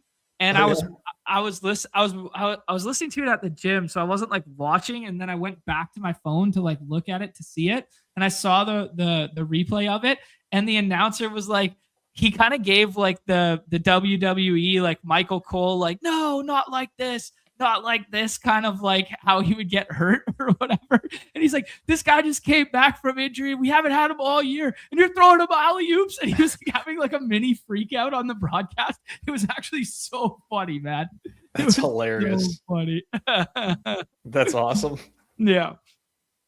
Steven Adams is out in this one as well there. So not going to be running that double big, but they still remain very big. Let's talk about the Celtics first here because of the JB situation there. Everybody likes to jam Derek White in these scenarios. Derek White, projects as like the 8th best player on the slate in these scenarios of the past, and then he has yet to find ceiling in forever. This is a very tough matchup dealing with all men on the on-ball stuff and all the length on the other side there. yeah, so normally a spot that people would be like, hey, let's jam Boston. But given the matchup and given the total, it seems pretty hard to get to tonight. But all the prices are far more palatable than they normally are as of right now. I imagine they catch a little bit more steam as the day goes on. Do you think so? Yeah, I don't know, man. I think the models are going to do what they do every time and tell you to jam Derek White just because, so much usage opens up. I hate the matchup for him, but I keep going back to even Trey Jones cooked Almond that one time. So why not Derek White? I don't know. I'm fine with Pritchard in the last round. I'm fine with Derek White in the 4th or the 5th. But I'm not running to the podium to jam these guys like people normally would on a JB ruled out slate. Yeah. Where do you think UTR has him ranked? Like, are you looking at it right now? You're going to give me a real answer? Yeah. 15.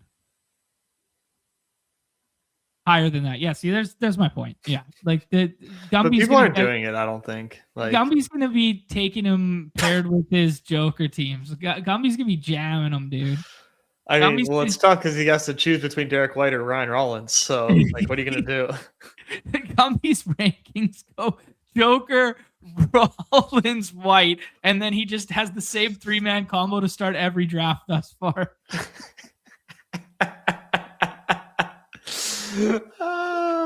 I mean, I can't fault it, man. I can't fault it, but I'm not doing it. It. I fear I'm going to have a lot of Derek White tonight because if I put Derek White at like ADP like 20, I think I'll have a lot of Derek White. Like, I just don't think anybody gives a fuck. Right. Yeah. Nobody cares. Nobody cares. Oh, dude. Breaking news. Pirates signed Brommer. Mike Clevenger. Oh, I mean, that's kind of a fun dart throw to see if he's got anything left. Why the fuck are we signing Mike Clevenger, bro? Dude, no, there's zero downside in a signing like that. I'm fine with that. I wouldn't be like excited, but like there's zero downside in that. Yeah. I just, the morality of it all. He's a loser. Anyways. If Boston beats me tonight, so be it. Yeah, I kind of like that take. Station 91 saying it's a Pritchard night over White. I mean, if Pritchard plays off the bench again, I don't think they'll play him off the bench without JB. But if he plays off the bench and he hunts Reed Shepherd, it's definitely a better matchup to hunt Reed Shepherd than it is to play against Almond in the first unit. So I will say that. Yeah, I will say that. And Eggers, yes, we had a breaking news segment for the bread man. Snail. Yeah, snail, buddy. All right, cool. Any Kada in the last round might be our last chance to ever play Kada until Vooch comes there. I'm okay. Okay. Baylor started the other day, played 28, but doesn't do anything for us to make it move in a fantasy circle. Same with Gonzalez. Same with Jordan Walsh. I don't know. Luka Garza had a nice line against Dallas and played big minutes. I don't know. Maybe Luka Garza can play a little bit of backup 5 and then garbage time and get you 35 fantasy points, but not necessary on this slate. No, not necessary. But silly season Luka Garza, I'll be there. Yeah. I'll be there. Right. I'm here for it. I'm here. Wow, Breadman signed an extension. That's he wanted that like sign and trade deal. He wanted that. I mean, it kind of makes sense because Anze Kopitar riding off in the sunset, but their timeline is still like in tandem with like an older star like that. So the Breadman, Breadman's like 33, 34, 35, something like that. So if you get, a couple years out of him to close his career in LA, what a sick career. Just go Russia, New York, LA. Like beauty. Actually, he was somewhere before New York. Somewhere shitty. Columbus. Yeah, Columbus, I think. Yeah.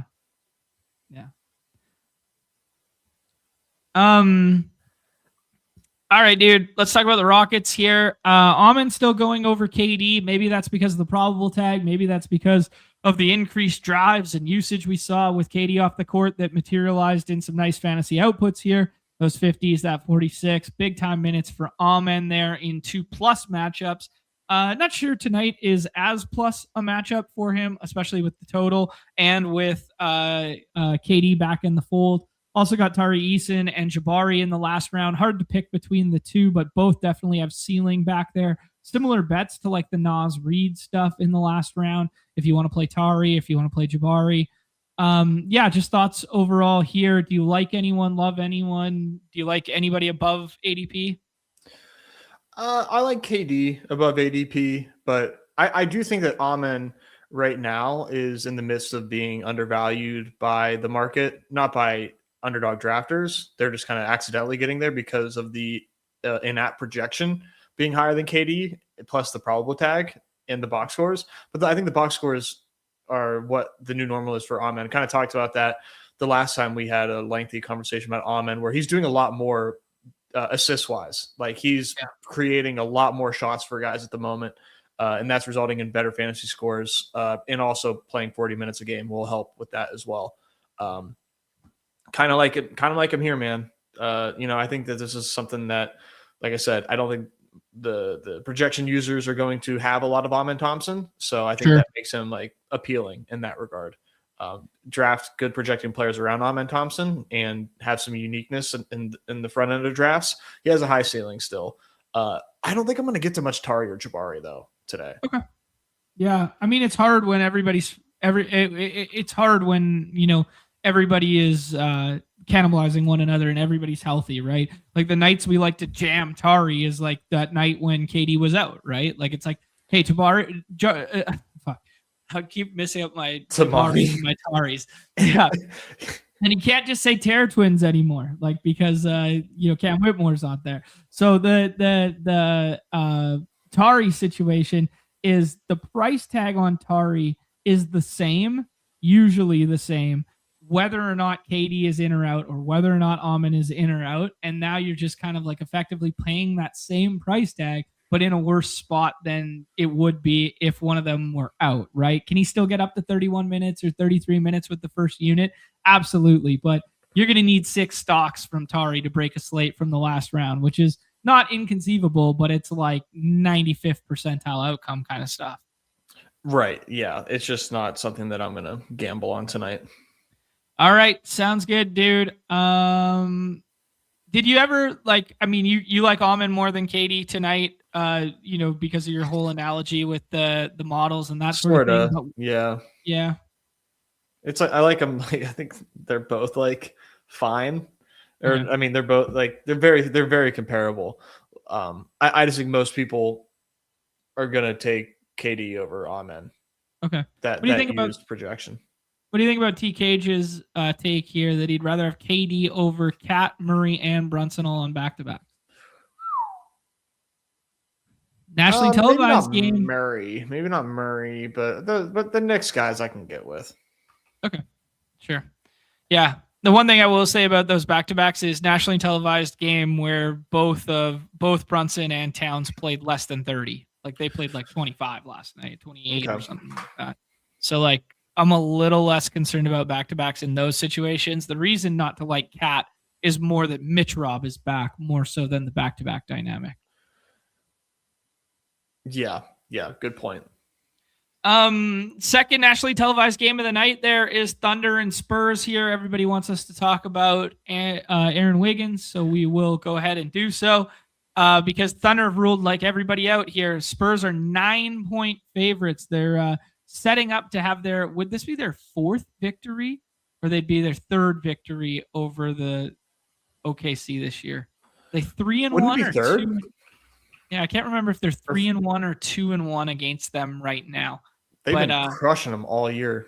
Yeah, they were the only team to get them good to start there. But yeah, Thunder super beat up right now. They did introduce some bodies back last night. Well, just more healthy iteration of their team last night. They beat up on the Magic pretty good. And then we get this news about an abdominal, what was the listing, strain or something like that for SGA. And then we get everybody else ruled out thereafter. So official injury report, Ousmane Dieng's out, Alex Caruso's out. Actually, Ousmane Dieng just got traded. So he was part of that. Yeah, he was part of that Kobe White deal. So he's moved on here. Lou Dort is out. SGA is out. Isaiah Hartenstein's out. Chet is out, who, we wanted to see this Chet Wemby feast fest there for Wemby, but we're not going to see it tonight. AJ Mitchell is out, and then J Dub is out there. So yeah, Thunder are going to be extremely thin this evening. Spurs side is questionable tags and missing handling. They have a Q tag on Dylan Harper, a Q tag on Stefan Castle. Both of those would be positive impacts for De'Aaron Fox in the first unit handling. And then Kelly Olynyk, I almost said Oubre. Kelly Olynyk is a questionable tag here for like that backup run. Lindy Waters is out. Jeremy Sohan is out. And then the G Leaguer who keeps filling it up, who everybody's going to watch at the Young Stars game, David Jones Garcia is out as well. So, yeah, so let's have the Thunder conversation here, Nez, because do we have an Isaiah Collier 2.0 scenario on our hands here where this team is so thin that they're just going to go and let, Aaron Wiggins play 40 tonight in a competitive game environment? Or are they going to let like Jay Will just play 32 minutes tonight and he's a walking triple double? You also got the G Leaguers in here with Brooks Barnhizer and Chris Youngblood, backup 5 in Brent Carlson. So yeah, what are your thoughts here? Because this could be tight. It looks like I'm counting 1, 2, 3, 4, 5, 6, 7, 8, 9 on our site for available bodies. We'd have to check the G League tracker outside of that, but probably 9 tonight. Yeah, they're thin. They're very thin. Yeah. Well, so thoughts, bro. What do you like? What do you dislike? Do you want to play it? Do you want to stay away? Kind of want to play it. Yeah. Yeah, I'm kind of interested in Aaron Wiggins, Jay Will, Kenrich Williams, Isaiah Joe. I got to parse through those guys. I think I'm mostly interested in Jay Will and Wiggins. But yeah, all these guys are expected to play like 30 plus minutes. Yeah. It's a really, really interesting spot to parse through here. But Jay Will might be my favorite. Okay. Just because he's just always like a fantasy monster when he's given the opportunity to play a lot of minutes.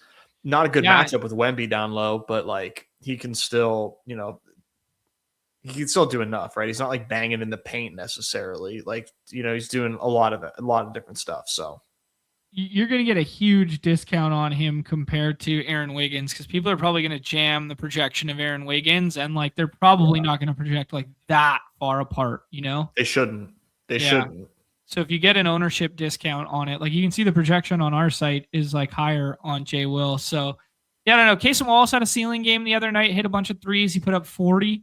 So that's still in range of outcomes there, but he's primarily on ball. Kendrick can play some small ball, backup 5. He can play the 4. He can handle a little bit. He's kind of like a hybrid guy. I don't know. Barnhizer and Youngblood probably mix in for backup handling. We've seen minutes from them both this year. I think Barnhizer's looked better of the two in my like bro science, just having watched like a little bit of them, but very small sample. Yeah, man, we're going to want to get to some of this for sure. I know. Yeah. I think so. I think so for sure. Yeah. Probably, what are we going to do here? Kaysen, Joe, Kenrich, Jay Will, Aaron Wiggins as the starting unit, and then they only have 8 bodies. They could get their shit pushed in and this is just over in the first half, or these guys could go, cook for a bit. I know. I mean, the thing is like the Spurs are going to be low-key shorthanded. They're deep. They play deep, but like I don't think Castle plays. Yeah. I assume Castle doesn't play. Yep. Probably no Harper. Right. Maybe no Kelly O. I mean, not that it really matters because they'll play Luke Cornett back up 5 minutes. Right. Yeah, I don't think they play. Like, so right. That just hurts them a little bit. It doesn't hurt them a lot, but it hurts them a little bit.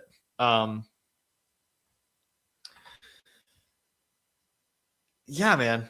I think that the OKC can hang. The spread isn't as large as you would expect right now. Is it still 8.5? Yeah, it's up to 10.5. Okay. I was kind of expecting it to move. All right. It's up there. It's up there. There's blowouts for sure. But the minutes, who else is going to play? Right? Who else is going to play? The Pick'em Fairy is also dropping something in the comments too. I know that these links have had a lot of trouble on desktop, but we got another trade. What do we got? Chris Paul to the Raptors. Nice. I'll buy that jersey. And the Nets are involved. Oshiak Baji to the Nets. Huh. Interesting stuff. But this trade I just dumped. Jay Will triple double. Yep. Russ Westbrook triple double. Yep. Send it. All right. Russ Westbrook triple double. Jay Will triple double. I'll build it right now. We haven't got to the Russ game yet, but that's kind of fun.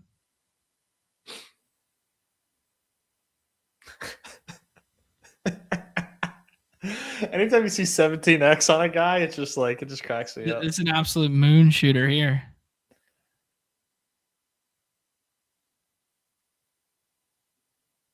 $1,000x. 1,000x. You put in $10 and you can get yourself a dog bowl seat. Triple double machines. I fear Numi is going to be crashing through my window tonight over this. That would be incredible. That's an absolute giga brain super moon shooter. Okay, let's answer a couple questions here before we move on to the other side and talk about this. If this game, like with the Thunder, they don't even really have bodies to move to in quote unquote garbage time. But if we, get garbage time to end this game and the Spurs are up $1 billion, who stays on and who comes out? Is it that's a great question. Can you just play this Barnhizer, Youngblood, Carson at the 5, Kenrich kind of moving all over? I think Kenrich starts, and then one guy has to stay in for garbage. I don't think it's Kaysen. I don't think it's Jay Will because of the overlap in the size with Brendan Carlson and Kenrich Williams. So, is the most likely to both play the most starter minutes and to stay on for garbage also Aaron Wiggins? I'll be honest, I don't know. Yeah, me neither. I don't know. Very interesting. Either way, man, you're going to want to have some of this in your portfolio. 7 bodies. They're, sure they're 10-point dogs, but only with 7, you got to play through it sometimes. Yeah. I mean, then the nice thing about 7 bodies and blowout is that you're playing against worse competition for the last 10 minutes if it's 15 or something. True. It's not an equal opportunity garbage time. Yeah. I did see Nick say it in the chat that Chris Youngblood is such a great name. It is. Have you ever seen the movie Youngblood? I don't think so. Legendary puck movie. 1980s, post Slapshot, in between Slapshot and Mighty Ducks, and kind of bridging the gap between Slapshot and Paul Newman, and it was kind of crass and I don't know how to explain. Have you ever seen Slapshot? No. Okay. I think my dad has talked about this movie before. Oh, it's a banger. It's an absolute banger. But it's old time hockey. It's whatever. The bridging of the gap for the next generation was Youngblood, and it was Rob Lowe and Patrick Swayze, and they play on this hockey team. Man, it's Say less. Great, dude. It's so good. Yeah, great movie. Yeah, that sounds awesome. Jaw wants the Heat or the Wolves. Okay, we were all over that. Heard it here first. Have you been asked to watch Heated Rivalry with your wife? No, have not. Everyone who's watched it says it's really good, but I haven't given it a go yet. That might be a great bit. I think you should watch Heated Rivalry and let everybody know your thoughts. Hey, not that there's anything wrong with that. There's nothing wrong with that. There's nothing wrong with that. I just haven't watched it. All right, dude, let's talk about the Spurs. So if we play this like Castle and Harper out, I think it's like Castle for sure, and then Harper's like a midday downgrade. Do you really want to get to some De'Aaron Fox? I mean, the scary side about this is if they blow the doors off them early, they can pull the starters because there's like, backup guys. There's backup guys here for them to run with because they actually have depth. That's the difference in playing the Thunder side versus the Spurs side. But, Keldon could get hot off the bench. Vassell could go into the starting lineup tonight if Castle's not there. Julian Champagnie has scored some. Harrison Barnes has scored some at isolated moments. Is there any interest in here for, like, the guy who scores with the first unit and then stays on for, like, blowout run against, like, the Thunder's backups? I don't think so. Like, good luck figuring out who it is. Sure. Devin Vassell? I don't know, man. Yeah. Yeah, Keldon or Vassell running like kind of like, hey, they get hot off the bench and then they stay in to like, maybe not close, but they get up to like 28-30 instead of their normal like 20 to 25. I don't think it's worth it. No, I don't. There's when the Thunder guys are free, man, they're just like such a better play of that same game. Yeah. Wemby at 1-1 tonight. Thoughts? No. Yeah, I don't think so either. There's too many ways this can break wrong. Like the matchups now, obviously, like impeccable, and like he could do this like 60 fantasy points in 27 minutes. But like I think Joker's going to project for the same amount of minutes as Wemby now. Right. Yeah, maybe. The Joker plays so much safer. Yeah, like Joker's ceiling minutes are probably higher too, which is weird to say as second night of a back-to-back. But no designation, played 32 last night. Like, Wemby's probably going to be like low-key soft captain this because they just don't need it, For sure. Yeah, I mean, it makes a lot of sense, right? Like, this is look at the team. Yeah, I mean, like if you could just like build out his projections right now, like he could flat out be like a three fantasy point per minute guy, or like a 2.7 fantasy point per minute guy against this unit, right? I know. It's crazy to just think. I know. Yeah. Undraftable. He does want to, he wants to delete OKC off the map. Yeah. That is the narrative, right? But I think that might be a little bit more about Chet than it is about OKC as a whole, right? They got bad beef? I don't know. I think he just loves killing him. I think he's just a killer, man. I think he's just a killer, period. Yeah, true. I don't think you need the 1-0-1 tonight. It doesn't project that differently, man. I don't think it's going to project like that starkly. Like we haven't got to the Clippers and Cavs game yet, and that's kind of where you make up the projection margin in my estimation, right? Yeah, like so I haven't looked yet. So the 103 now is Spida. Okay. Yeah. You probably want the 101 or 102. Yeah. Yeah, it's definitely more advantageous, but that's kind of evergreen more so than like you have to have it, right? Like the have to have it nights are the nights where like the 1-0-1 is in a smash spot and out projects the next two spots by 10 fantasy points, like Luka on the Friday Dog Bowl slate last week. Correct. Against Washington, yeah. Yep. Okay. Yeah, big difference. All right, dude, let's talk about the Grizz and the Kings here. This one's going to be really interesting because a lot of moving pieces here. Sabonis with the Q tag may or may not get moved. Nick dropped the nugget in the chat that one of the beat reporters said that, Sabonis is probably staying. Kings are 1.5 point favorites at home in this one. Makes Sabonis a better pick if he's going to play basketball this evening. The Grizz made the massive trade yesterday with JJJ shipping out of town. But they also tacked on a whole bunch of depth players like Conchar and whom else? Jacques Landale, and like those guys tapped into that deal. Vince Williams Jr.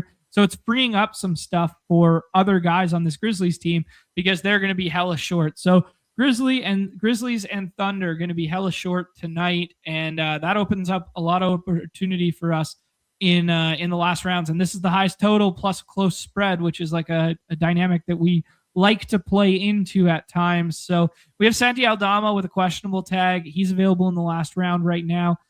He's kind of like their biggest of bigs that's going to be available for them. And then you got a whole bunch of out tags on here with Slow-Mo, aka Kyle Anderson, Brandon Clark, Walter Clayton Jr., Taylor Hendricks, the guys that came in there. And then there's an out tag on Ja, who still might get moved. George Niang is part of that trade as well, has an out tag. And then Scottie Pippen Jr. is working his way back with a doubtful tag. So, I mean, let's start just with I guess I should read the Kings side first just because it's fine. It's Sabonis with the Q tag, and then it's Keegan Murray, who's been out for a while. But let's start with this Grizzlies side here, Nez, because this is going to be the first iteration of us seeing the Grizzlies like this. People want to get really excited about Ty Jerome because he's had really nice box scores. First 2 times out, they staggered his minutes to leave him in to close there. They saved 3 minutes so that he could close last game. The rates have been incredible. The box scores are phenomenal, but we were told that, hey, he's going to have a cap. Like, it's going to be 20. And we were told that 20 is going to be the number for a long time. Does anything change tonight just due to the limitations of bodies that they have to go beyond this 20 cap, or do you take Coach at his word? I'll use my imagination and say we get him to 24. He's been so good, though, just like vintage Ty Jerome out here. He's awesome, man. It's a really good spot for him. I don't see a reason to think that he can't be super efficient again. And, we saw a 1 minute increase against the T-Wolves there. It's been a game in between, and they're ultra thin. It's just, like Edgar said, it's just risky, man. It's just risky. But it's certainly fun. Yeah, I agree with Edgar here. He's Giga Smash if he plays 25 plus. I don't think he's going to play 25 plus.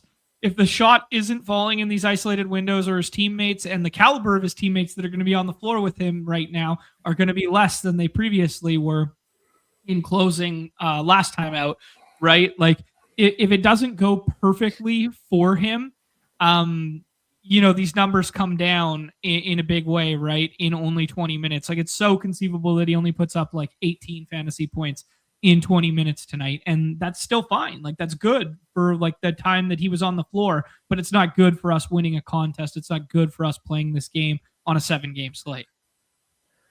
The one thing that's really got me crossed up is, have you seen the spread on this game? Yeah, 1.5. What? Yeah. How bad are the Kings? Yeah. They're not that bad. Not great, Bob. I don't know. They're not 1.5 point favorites against the second unit of the Grizzlies. Yeah. Are they? I don't know. Yeah, I don't have a good answer for you there, bro. I don't know. So that's interesting. Mm-hmm. I feel like they're just I think if Sabonis gets rolled in, you see that move 2 points. Okay. Yeah. I'd hear you out on that for sure. Yeah, I guess this implies Santi plays as well, which is a really, really fun last round pick. Mm-hmm. Really, really fun. I don't know if he's going to be limited or not because he's missed so many games, but he looks like a fun pick. And then everybody's waiting for you to say the line. Tonight's the night, baby. Nice tonight. We drafted him on the 4-game slate that turned into a 3-game slate. He had a really nice box score there.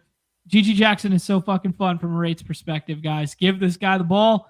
Get JJJ off the floor. Get 30 minutes of GG Jackson tonight and see what happens. See what happens. Are you going to draft him? Oh, yeah. Undoubtedly. No one's taking him. No one's taking him. I'll take GJ Jackson on stream in the last round in a minute. I'm fine with it, man.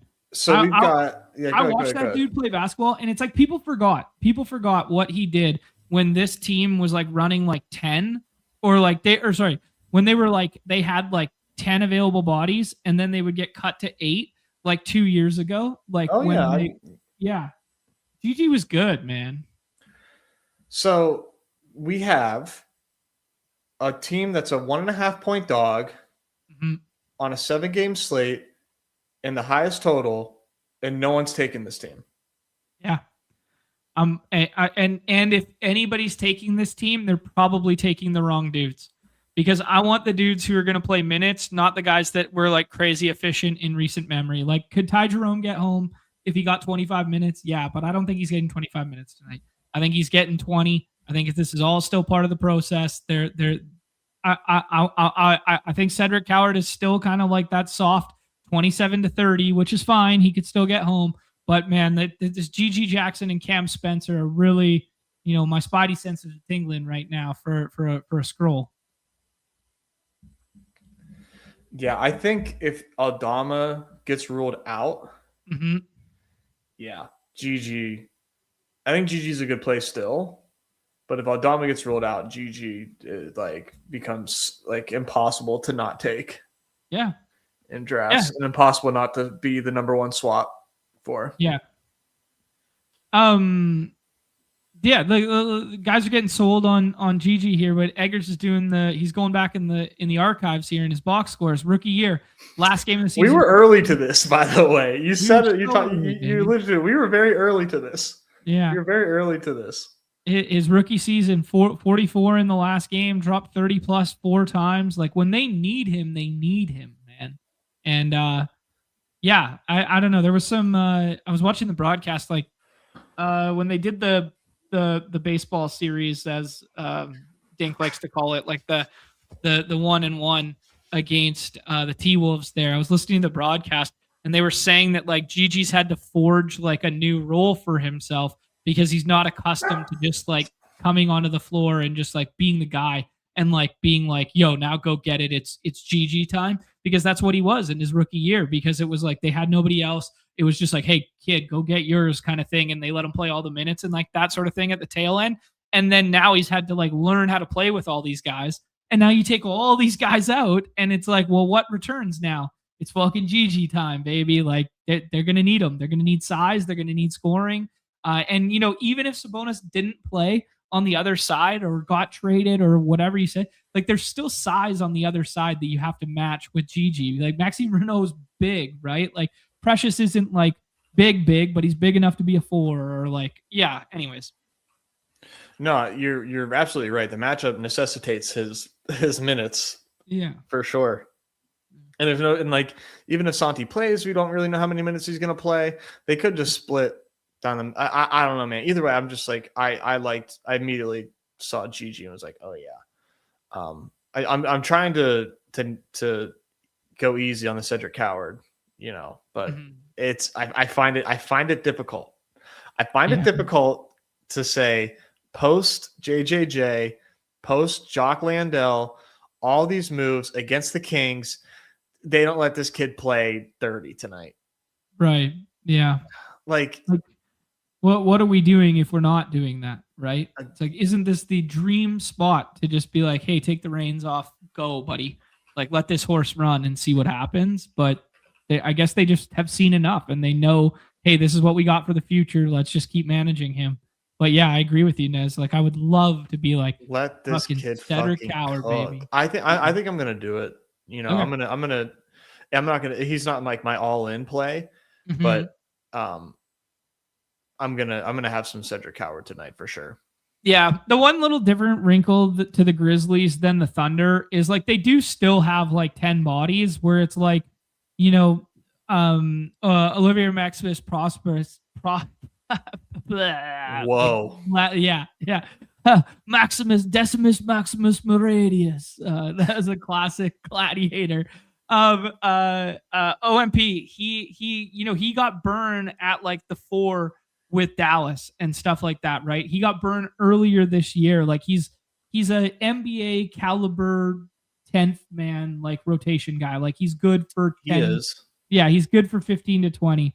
Like, KCP used to start for those Denver teams, and he's good for 21 to 24 minutes if they just want to eat him. They're not fun to play in our games, so they can just take, minutes away from the other guys, which is not as fun as when you look at the Thunder. It's like, these guys have to fucking play. Okay, but like, if we look at the totality of the Grizzlies, right? Mm-hmm. Let's even call Santi in. Yeah. Santi, Jerome's limited. Cedric Howard, Gigi Jackson, Cam Spencer, Jalen Wells, OMP. That's 1, 2, 3, 4, 5, 6, 7 guys we just named. Then you get to KCP. KCP will play 8. Yep.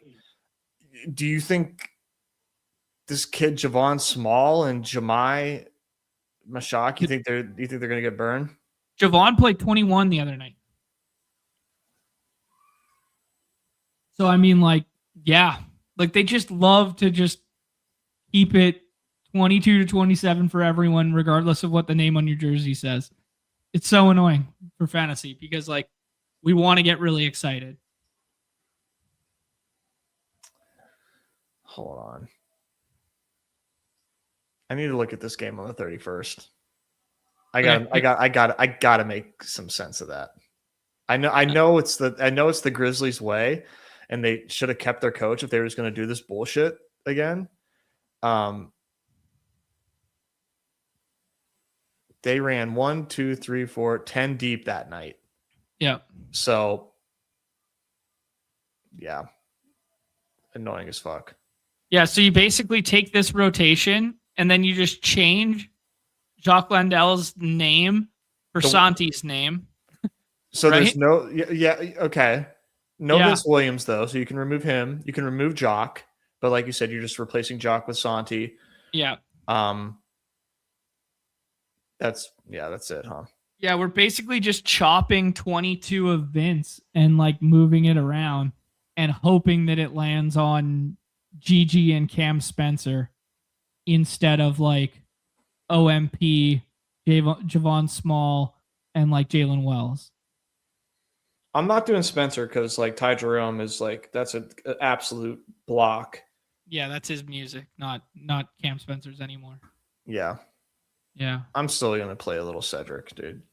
Nobody's stopping me. Yeah. There we go. 100 got the reference there. Father to a fallen son. Husband to a slain wife. And I will have my vengeance. Yeah, exactly. You're just chopping it between 6 guys. All right. That's enough Grizzlies. I'm done with the Grizzlies. Let's just play Santi, play Gigi. If you think Ty Jerome can get up to 25, I think he's a fine click, but it's probably even a bridge too far for me. I'd rather play Gigi or Coward, I think. Kings, man, Sabonis is going to out-project this by a large margin if he does play basketball this evening. He's missed 2 in a row there. Maybe there's some trade rumors, that sort of thing. We just jammed the Russell Westbrook triple-double there, which was just fun. DeMar's not going to project all that differently than Russ, so if everybody's playing Russ, maybe just mix in a little DeMar DeRozan or not, but for whatever reason, this does feel just bro science feels like a Russell Westbrook, kind of smash spot night. I don't know what about it, just feels that way, but it just kind of feels that way, Nez. But what do you think here, dude? Yeah, I have a ton of Sabonis. Started to mix in some Russ. Don't have any DeRozan. Might mix in some DeRozan. Just a hilarious team here, as always. I feel like it's a good spot for him. So I don't know. I'm playing Sabonis because his ADP just does not match where he should be going if he's in. Yeah. Be ready to swap here, guys, if they hold their Q tags close to their vest and it's later in the day or whatever. This is a fun game. It's a spot that I want to get to. I don't know what they're going to do with Hunter. Hunter's going to make his debut tonight. Does he start? Do they cut into Precious instead? They fucking love Precious. They can't stop talking about Precious and playing Precious 30 minutes. Or are they still going to find minutes for Precious? Still going to find minutes for Maxime Renault with the double big lineup? Are they still going to find Malik Monk minutes as like the sixth man who's been cooking a little bit?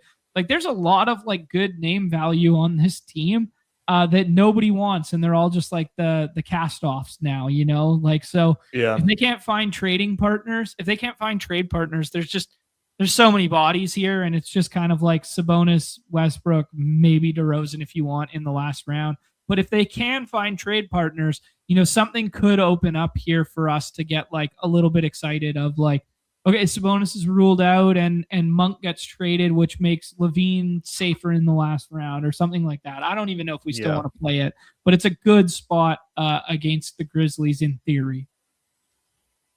For sure. Yeah. Keep your eyes peeled for the trades. We'll obviously keep you updated as long as we're still on here for the next few minutes. But yeah, things could open up big time. Yeah. Last game of the slate, dude. This was the cover boys traded for one another there. Obviously, Garland and presumably Harden is not going to play this evening, but Harden was draftable and did have an ADP there. And I took a couple shots in the 6th round because what's the worst thing that could happen? You're just going to swap into some Grizzly or something like that. But a 221.5 here, 2 by way of the Cavs. We get 2 first-round picks in this game with Kawhi and with Spida, Donovan Mitchell there. So, yeah, dude, injury report is as follows. It is no Harden, no Bradley Beal, no Chris Paul, who just got traded and is presumably going to get waived. And then Ty Washington with the G League is out. And then on the Cavs side, no Darius Garland, but he's actually on the other side now. I think they're probably just waiting for that to be pending. And we just got a huge one come through. Okay, so we got no Evan Mobley here, and we got no Max Strus, and now we got no Zoobs. We just got Zoobs ruled out. So, John, why would he do that? Why would Zoobs sit out for personal reasons tonight, one night before the trade deadline, buddy? Wow. Winhurst up, my friend. Where is he going? Dude, you know what's, I don't know if this is like tampering to not do it in the previous deal or not, but Toronto feels kind of nice for Zoobs. You're talking about them needing centers? Yeah. Lakers. He's going back across town, baby. Lakers. Hamster. Did I ever tell you about the person in my backyard? No. This is like when we first kind of moved, or it wasn't when we first moved into this house, but we were still fresh into this house. Mello was like a few weeks old, and there's like a light in our backyard. I'm like, oh no, I think it's like the moon reflecting off of like my bird feeder. And Bree's like, no, that's somebody with a headlight. Like we have like a little like gate. It's like thin black metal, and there's somebody behind that with a headlamp. So I'm like, all right, here we go. Like, got to step up. I go outside and I'm like, hello. My first fatherly duties of my life here to protect my family. Yeah. Step outside. Like, hey, how are you? Like, what's up? And they're like, oh, I'm good. Like, kind of like a little bit of like a younger person's voice. Like, oh, hi. Like, I'm good. But they're like kind of big and tall. Like, oh, I'm good. I'm like, what are you doing? It's like, oh, this is like kind of embarrassing, but my hamster died and I didn't have anywhere to bury it, so I found the woods here because I have like some woods behind me. I found some woods in my backyard, so I'm burying my hamster. I'm like, oh, you know, like I'm really sorry to hear that. We're, you know, for the future, don't go in people's backyards with the light on your head at night to do this. To bury your hamster. Yeah, like you're in Texas. Like you're lucky that I'm like, I'm a good guy. Let's not bury hamsters at night in people's backyards. Like you're basically in my backyard, bro. Like it's not far. And I'm like, you are like, I'm like, so like this person's probably, you know, God love them, probably on the spectrum or something. They're very upset with their hamster passing. They live at a house that had, anyways. Interesting house that they live at. I'll say that much. Hilarious. I got you. That's bizarre, dude. That is beyond bizarre. Anyways, that answer made me think about that. Yeah, no doubt. All right, dude. We're gonna have a shorthanded iteration of the Clippers tonight. I don't know. Maybe we get some Brook Lopez at the 5. Maybe it makes John Collins draftable. Now Kawhi is gonna go, 3rd or 4th overall. Good with either there. Jordan Miller, kind of fun. Just, we like to play him on those slates where Harden was out or whatever. Maybe it's a bridge too far in the last round here, but I don't know. I like Jordan Miller. He's kind of like, we'll talk about another guy on the other side, but he's kind of like just playing like the Tyson narrative, but on this side opposed to that one. So yeah. Thoughts here, dude. Well, this is really interesting now. With no John Collins or no Zoobs, Freudian slip there. Maybe it is John Collins night now. Hard not to want to get a ton of John Collins tonight, brother. Okay. I mean, I don't like obviously Brook Lopez is going to get like way more burn here, but I see John Collins as just like an obvious beneficiary. We always mess with the word beneficiary versus benefactor. Yeah. I have trouble thinking that it's not a great John Collins game here, or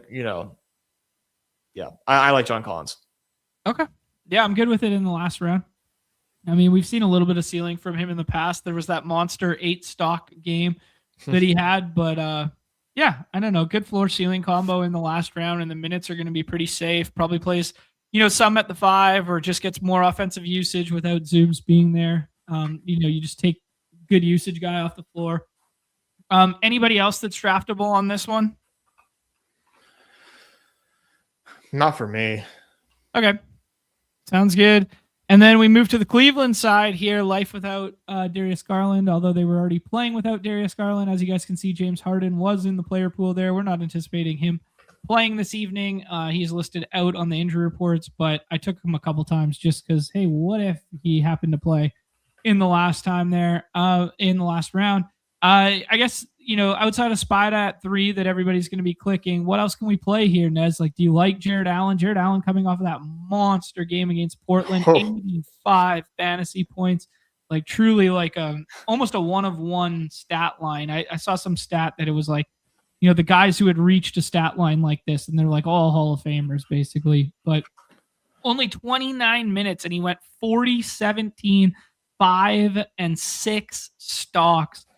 We going back to the Jared Allen well here against Brook Lopez and John Collins on the other side. Yeah, I like Jared Allen tonight. Yeah. Spida, Jared Allen. I want to get to Jalen Tyson, but there's so many fun pieces that have opened up that it's like hard to get to Tyson. But I still like Jalen Tyson tonight. Yeah, I think it's still fine tonight for sure. Yeah. James Harden. Sorry, I was just gonna say James Harden getting drafted by the masses tonight. Mm-hmm. I don't think he's eligible to play. I think he just gets a swap if not though, because he's still listed as Cleveland. No, he'll go to swap, but like I don't even think there's like a remote possibility that he plays. Correct? Yeah, I don't know. I don't know why transactions take so long in the NBA and guys end up sitting out a day and stuff. Like baseball, like guys move dugouts and play. You switch the clubhouse. Yeah, you switch the clubhouse. You play the next day and shit like that. Like I don't understand why it takes so long in the NBA. But nobody really plays. It's like a 1-game buffer usually. Because he's like listed on the NBA injury report for LA. Right. Yeah.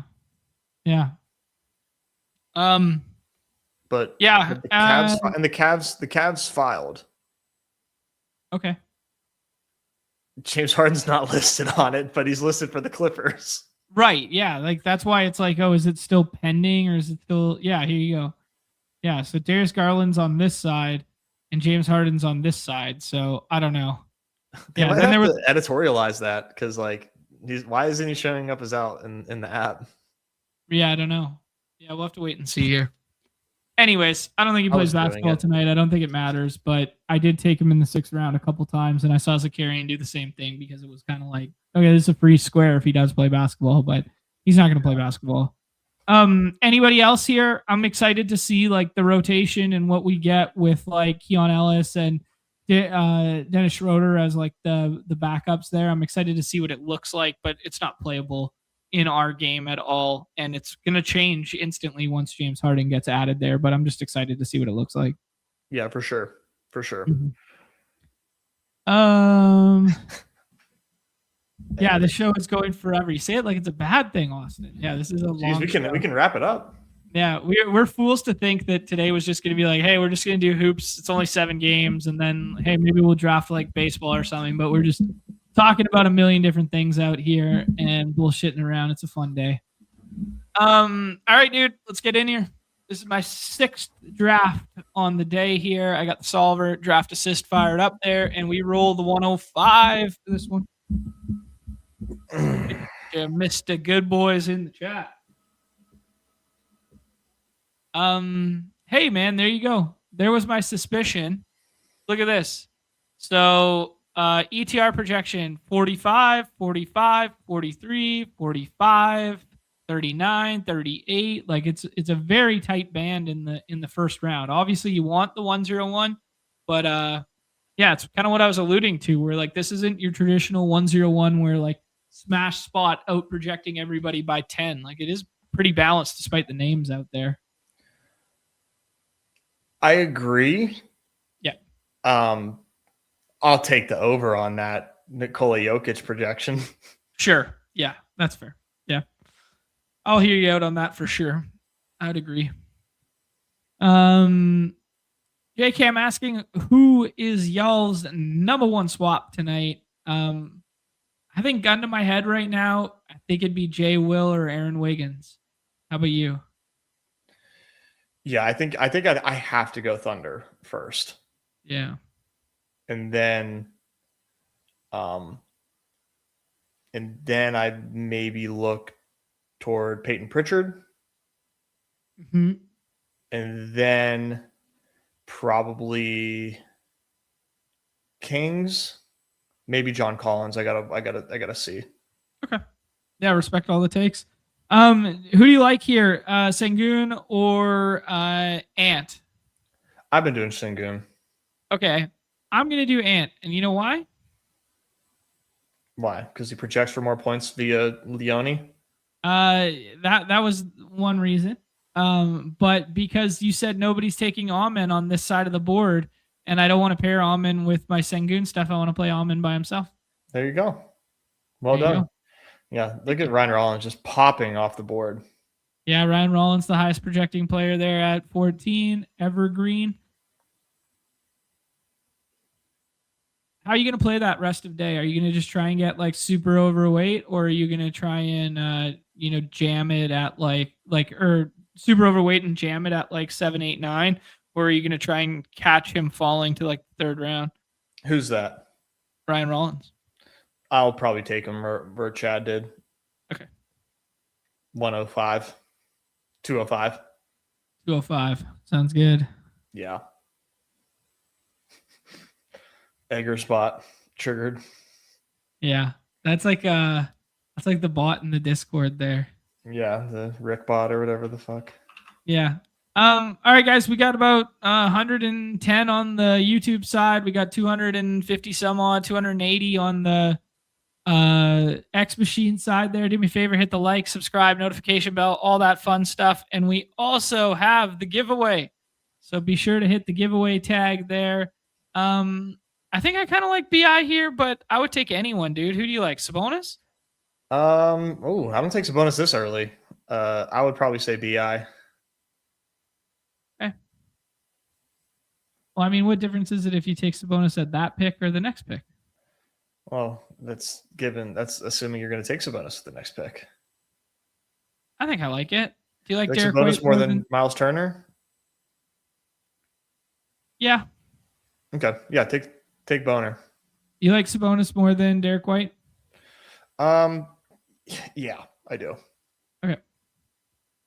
I mean, I'm a little scared he doesn't play ball tonight, but if he does, the spread kind of looks like he will. Does it?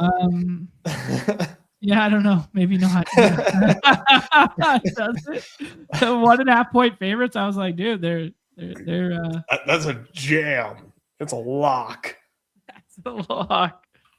Derek White revenge game. Oh my goodness. God, my favorite play is Joker. I love that. I'd pull him up in the first and flip the board. The Ryan Rollins. All right. Yeah. Do you think Joe Mazzulla has like some bad blood toward Ime Udoka? Former Celtic coach. Yeah, he wants to like get out here and like. I bet Joe Mazzulla like respects the sanctity of marriage so much that he wants to like smash on Ime. Okay, that was the best reason why he would have bad blood. That is, I don't know, because I was kind of like, dude, he gave him his opportunity in his job. True. Yeah, you think he's grateful? He quote unquote fucked up and just handed him his job. So how could you have ill will towards him? And like, he doesn't seem like an ill will guy, but yeah, when you frame it like that, that's kind of funny. Yeah, I think he wants to punish him. He wants to like be the hand of God here and give him the punishment for his sins. Right. Oh, that's funny. We're looking at some new ADPs in a sharp room here, Nez, where Peyton Pritchard goes at 23. We get Aaron Wiggins at 24, Westbrook at 25, Jay Will at 27. So very different landscape. Yeah. Dude. Ease up. We get it. You subscribe. He's got the subscription apparently. Okay, well, we're gonna have to find some different ways to go. Sadiq Bey goes there. Fox and Kuz feel okay. How about Naz Reid? Oh no, we got the Ant team going. Santi? Okay. No, GG. Okay. GG with the first one. We get some game environment with the Sabonis. And then we double scroll here. Alpha Dog's he's gonna play the chalk here. There you go. Kuzma and Fox. And then we double scroll. Who's gonna be? How about this one? All right. Think Kevin Porter Jr. can play 25 minutes tonight? Kinda, yeah. Or do you prefer John Collins?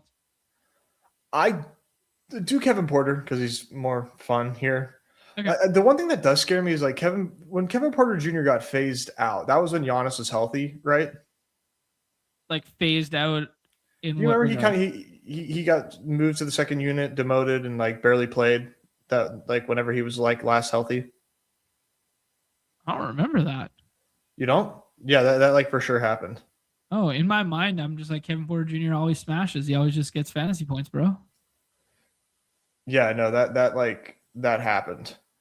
And he was like a non-factor for like a few games before he ended up getting hurt. Okay. Here, Chris got the alpha. Yeah, it was the last game before injury. He played off the bench. Yeah, and he was terrible. Oh, okay.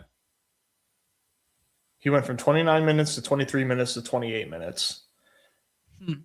And he was really bad. But that was a different team. That was, I believe, with Giannis still healthy. That was the 19th and the 15th. Yeah. Giannis played the 19th and the 15th as well. So yeah, I think there's a chance they let Kevin Porter Jr. play more than we expect, but the models don't see it happening. Okay. All right. Yeah, I mean, I could be swaying both ways. I think the minute ceiling on Kevin Porter Jr. is higher than Ty Jerome tonight. How's that for a take? Fully agree. Yeah, and I think they both could have like, similar super nuke usage rates when they're on the floor. Yep. Okay. Yeah, definitely. All right, dude. Let's do our last draft here and then call it a show. We couldn't leave the people with only one of them. We roll the 101. So after going with the 105, we get the 101 here. I think it's just Joker for both of us, though. People could talk me into Wemby at 1 tonight just because it's such a smash matchup. Wow, looks like we got some CLV on our triple double watch there. We got it at like 1,000x, and now it's all the way down to 200. So count those Skolanskis, my friends. Count those fucking Skolanskis. If you see a red dot on my forehead, please give me a heads up. Noomies after me. Noomies hunting. Maybe he's hunting. He's just gonna be the guy looking for his hamster. Dude, the J Will CLV is really what did it. Holy crap. Yeah. J Will's a walking trip dub, dude. Wow, dude. Oh man. Yeah, we just talked about this, JCam. Roll the tape back. Number one swap. We just broke it all down for you. That was JCam that asked it, right? Yeah, I thought he asked it. We just answered it. He asked who's the number one swap, and we just gave you a whole soliloquy on the number one swap. Who's y'all's number one swap? You leave and come back, bro? Purple Yosh has a multi-sport. My power went out. My bad. Yeah, roll it back. We said Thunder, and then maybe some Santi, and what else did we say? Maybe John Collins. I don't know. You gotta roll the tape back. Yeah, that was kind of like the launch. GG. Yeah. Yeah, GG. What is the most overpowered 101 in any daily sport?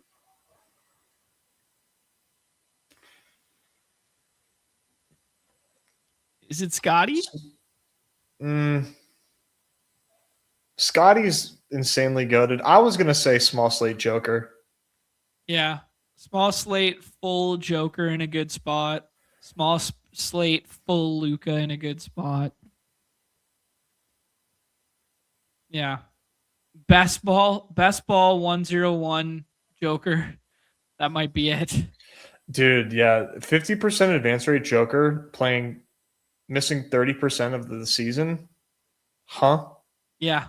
It's just what? Like he laps the field, man. There's other good centers too. There's like the center is like a flush position. Right. And he still is like that dominant.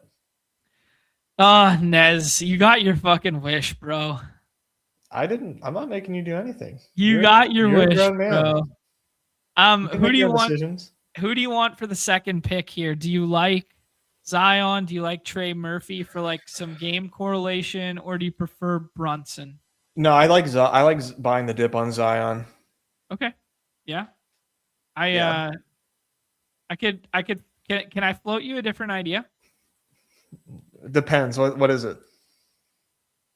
It's going to involve one of our scrolls that we discussed earlier in the last round for game correlation, and we take Brunson here. Okay. Because I don't like pairing these two plays together, if you catch my drift, and I want to give a super scroll on the program. Yeah, very fair. Yeah. I love this. Chris, Brian Rollins ceiling night inbound after John's Midas touch. That's hilarious. I like that. And you're 100% correct. Yeah, Zion should eat against Turner tonight. I like that take. Yeah, smaller slate dynamics. So this is a good one. Like playoff slate Joker being like he plays 44 minutes in the playoffs. Like he's just a complete walking nuke. Mm-hmm. Yeah, it's kind of nuts. Bubs, come here.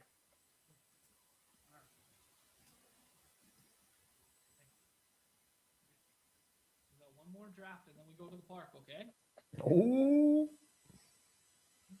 Yes, Gumby. Yes. We were joking about Gumby jamming. We were joking about him jamming Ryan Rollins at the 105, and here he comes in. Ceiling game is 41.2 fantasy points. It's true. Poor Gumby, man. You walked right into that. I'm sorry. It is true. I love to see it.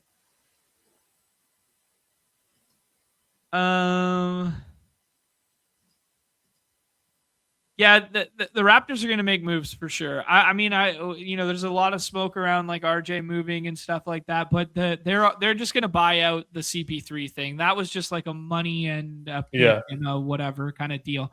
We didn't go full into what was received and what was whatever, but he's just getting bought out. Like the CP3 wasn't like a move. They just needed like a team that could eat some money for a pick or something like that, and then whatever. Yeah. Yeah, that's always what it is. Yeah. Same with any time Mike Conley's moved in this deadline. Right. Nez, you want to have super fun, sexy time now?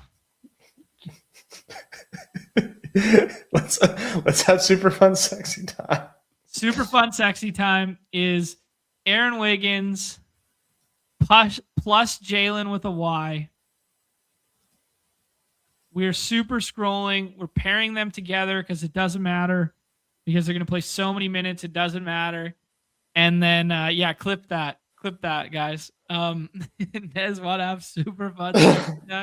Thought you'd never ask. That's a clip directly from Heated Rivalry. Nice. And then our last is going to be the super duper scroll of the night with the right tail outcome. Damn, John Collins didn't get any change in projection after that Zoobs news and no Harden. What the heck? John Collins sucks, bro. It doesn't. He sucks now, but he didn't always suck. Mm-hmm. Fuck it. I know what I have to do. You know what John Collins doesn't suck at? Wearing short shorts. Sure. He was an aficionado in those Atlanta days with the high shorts for a tall guy. He was. Yeah. Definitely not good for the aura. Pairing poo-poo with pee-pee, smart move from Mike Towns. Oh, good clean fun. Good clean fun. That's my line, man. That is very good. That's funny. Holy crap! I'm absolutely destroying the pick'em lobbies today. Like, I might be able to retire. I love it. Let's get it. Dirtbike Davis was asking if we dislike Fox. We see Fox go at 23 tonight. I think Fox is totally fine. I'm not in love with it. Like, he might only play 29 minutes because of like some potential, like some. Oh my. The people knew, man. They're watching the show.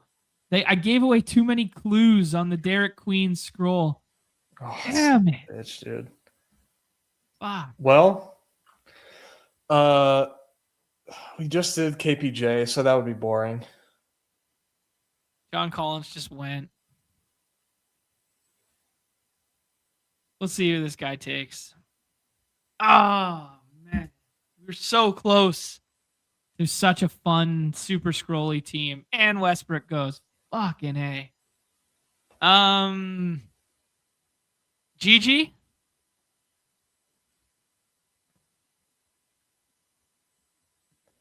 Yeah. Let's do it. Man, there's so many good fucking scrolls tonight. I gotta beg my wife to let me draft, even though we just spent 2.5 hours streaming. 2.5 hours show. Hey, it's only 7-game NBA slate. No trades are gonna drop. It'll be fine. Tomorrow will be the big trade show. Like bang, bang. Oh, so good. All right. Joker, Ryan Rollins in capital letters, Jalen Brunson, Aaron Wiggins, J. Will, aka Jalen Williams, and then GG Jackson. We scroll not once, not twice, but 3 damn times, and that's how we get it done, Nez. That is how we get it done. Love it. Scroll to East BC. God, East BC might not even be at the team on the end of the day. Man, that would be great for drafting if that could just happen. Yeah, it'd be a lot of fun for playing Derek Queen the rest of the year. All right, dude. Let's tie a bow on it there. We still got 400 of you guys hanging out. Hit the like, subscribe, notification, all that good shit. I'm actually going to find out where's in the... I can't even go all the way back up in the chat to find that link. Where did I send that link to you before, Nez? Was it Bad Rose Chat? Yeah, Bad Rose Chat. Okay. Here, guys, in the comment section right now, there is the form. Check that out. Shout out Dirtbike Davis dropping off another Badge Bros membership. You got to be a member of the channel. So these are my stipulations. Fill out the form. Underdog username, you have to have done a draft. A fill out, you have to be a what's it called? Badge Bros membership. in there, put your YouTube username, and then just approximate how many months you've been it. I'll go in and check whatever, but I'm going to give you a multiplier, probably one for every month or maybe one for every 3 months, depending on how big a outlier it is, something like that. But shout out to Joshua, shout out to Good, shout out to Trev, shout out to Dirt Bike Davis for a couple in there, shout out to Ghost AF and Gumby in here. Everybody flexing their membies on everyone today. Love to see it, man. Big community, long time supporting community, and Miles was recipient of the thing there. So yeah, awesome. Yeah, love it. He's paying it forward. He's doing something. I'm doing something. That's perfect. Very funny. Okay. Any parting words for the people there, Nez? We will be live tomorrow for a trade deadline. Probably just do that behind the paywall tomorrow, just to reward some of the members tomorrow. Either that or Dinger on Friday behind the paywall, but we will see. Yeah, I think it's a good idea. We got a lot of new membies, maybe new people signing up. Yeah, we got to do a paywall, so I think that makes sense. Okay. Yeah, we'll talk to Pete to see if we're still going to run a show on Friday with the change of Dog Bowl. So we'll talk to Pete, and if we're still going to run a show on Friday, tomorrow will be members only. If we aren't going to run a show, maybe Friday's members only, and tomorrow's forward facing. Appreciate all the love in the chat there. Egger's telling us Lonzo just got traded to the Jazz. Interesting. Okay. So that's kind of fun, buy low spot for the Jazz there. They're probably just taking on a little bit of money there. And then Dirt Bike Davis pays it forward one last time. Much love, my friend. All right. On behalf of Nez and myself, everybody's favorite time of the show, the end. Peace. Good luck tonight.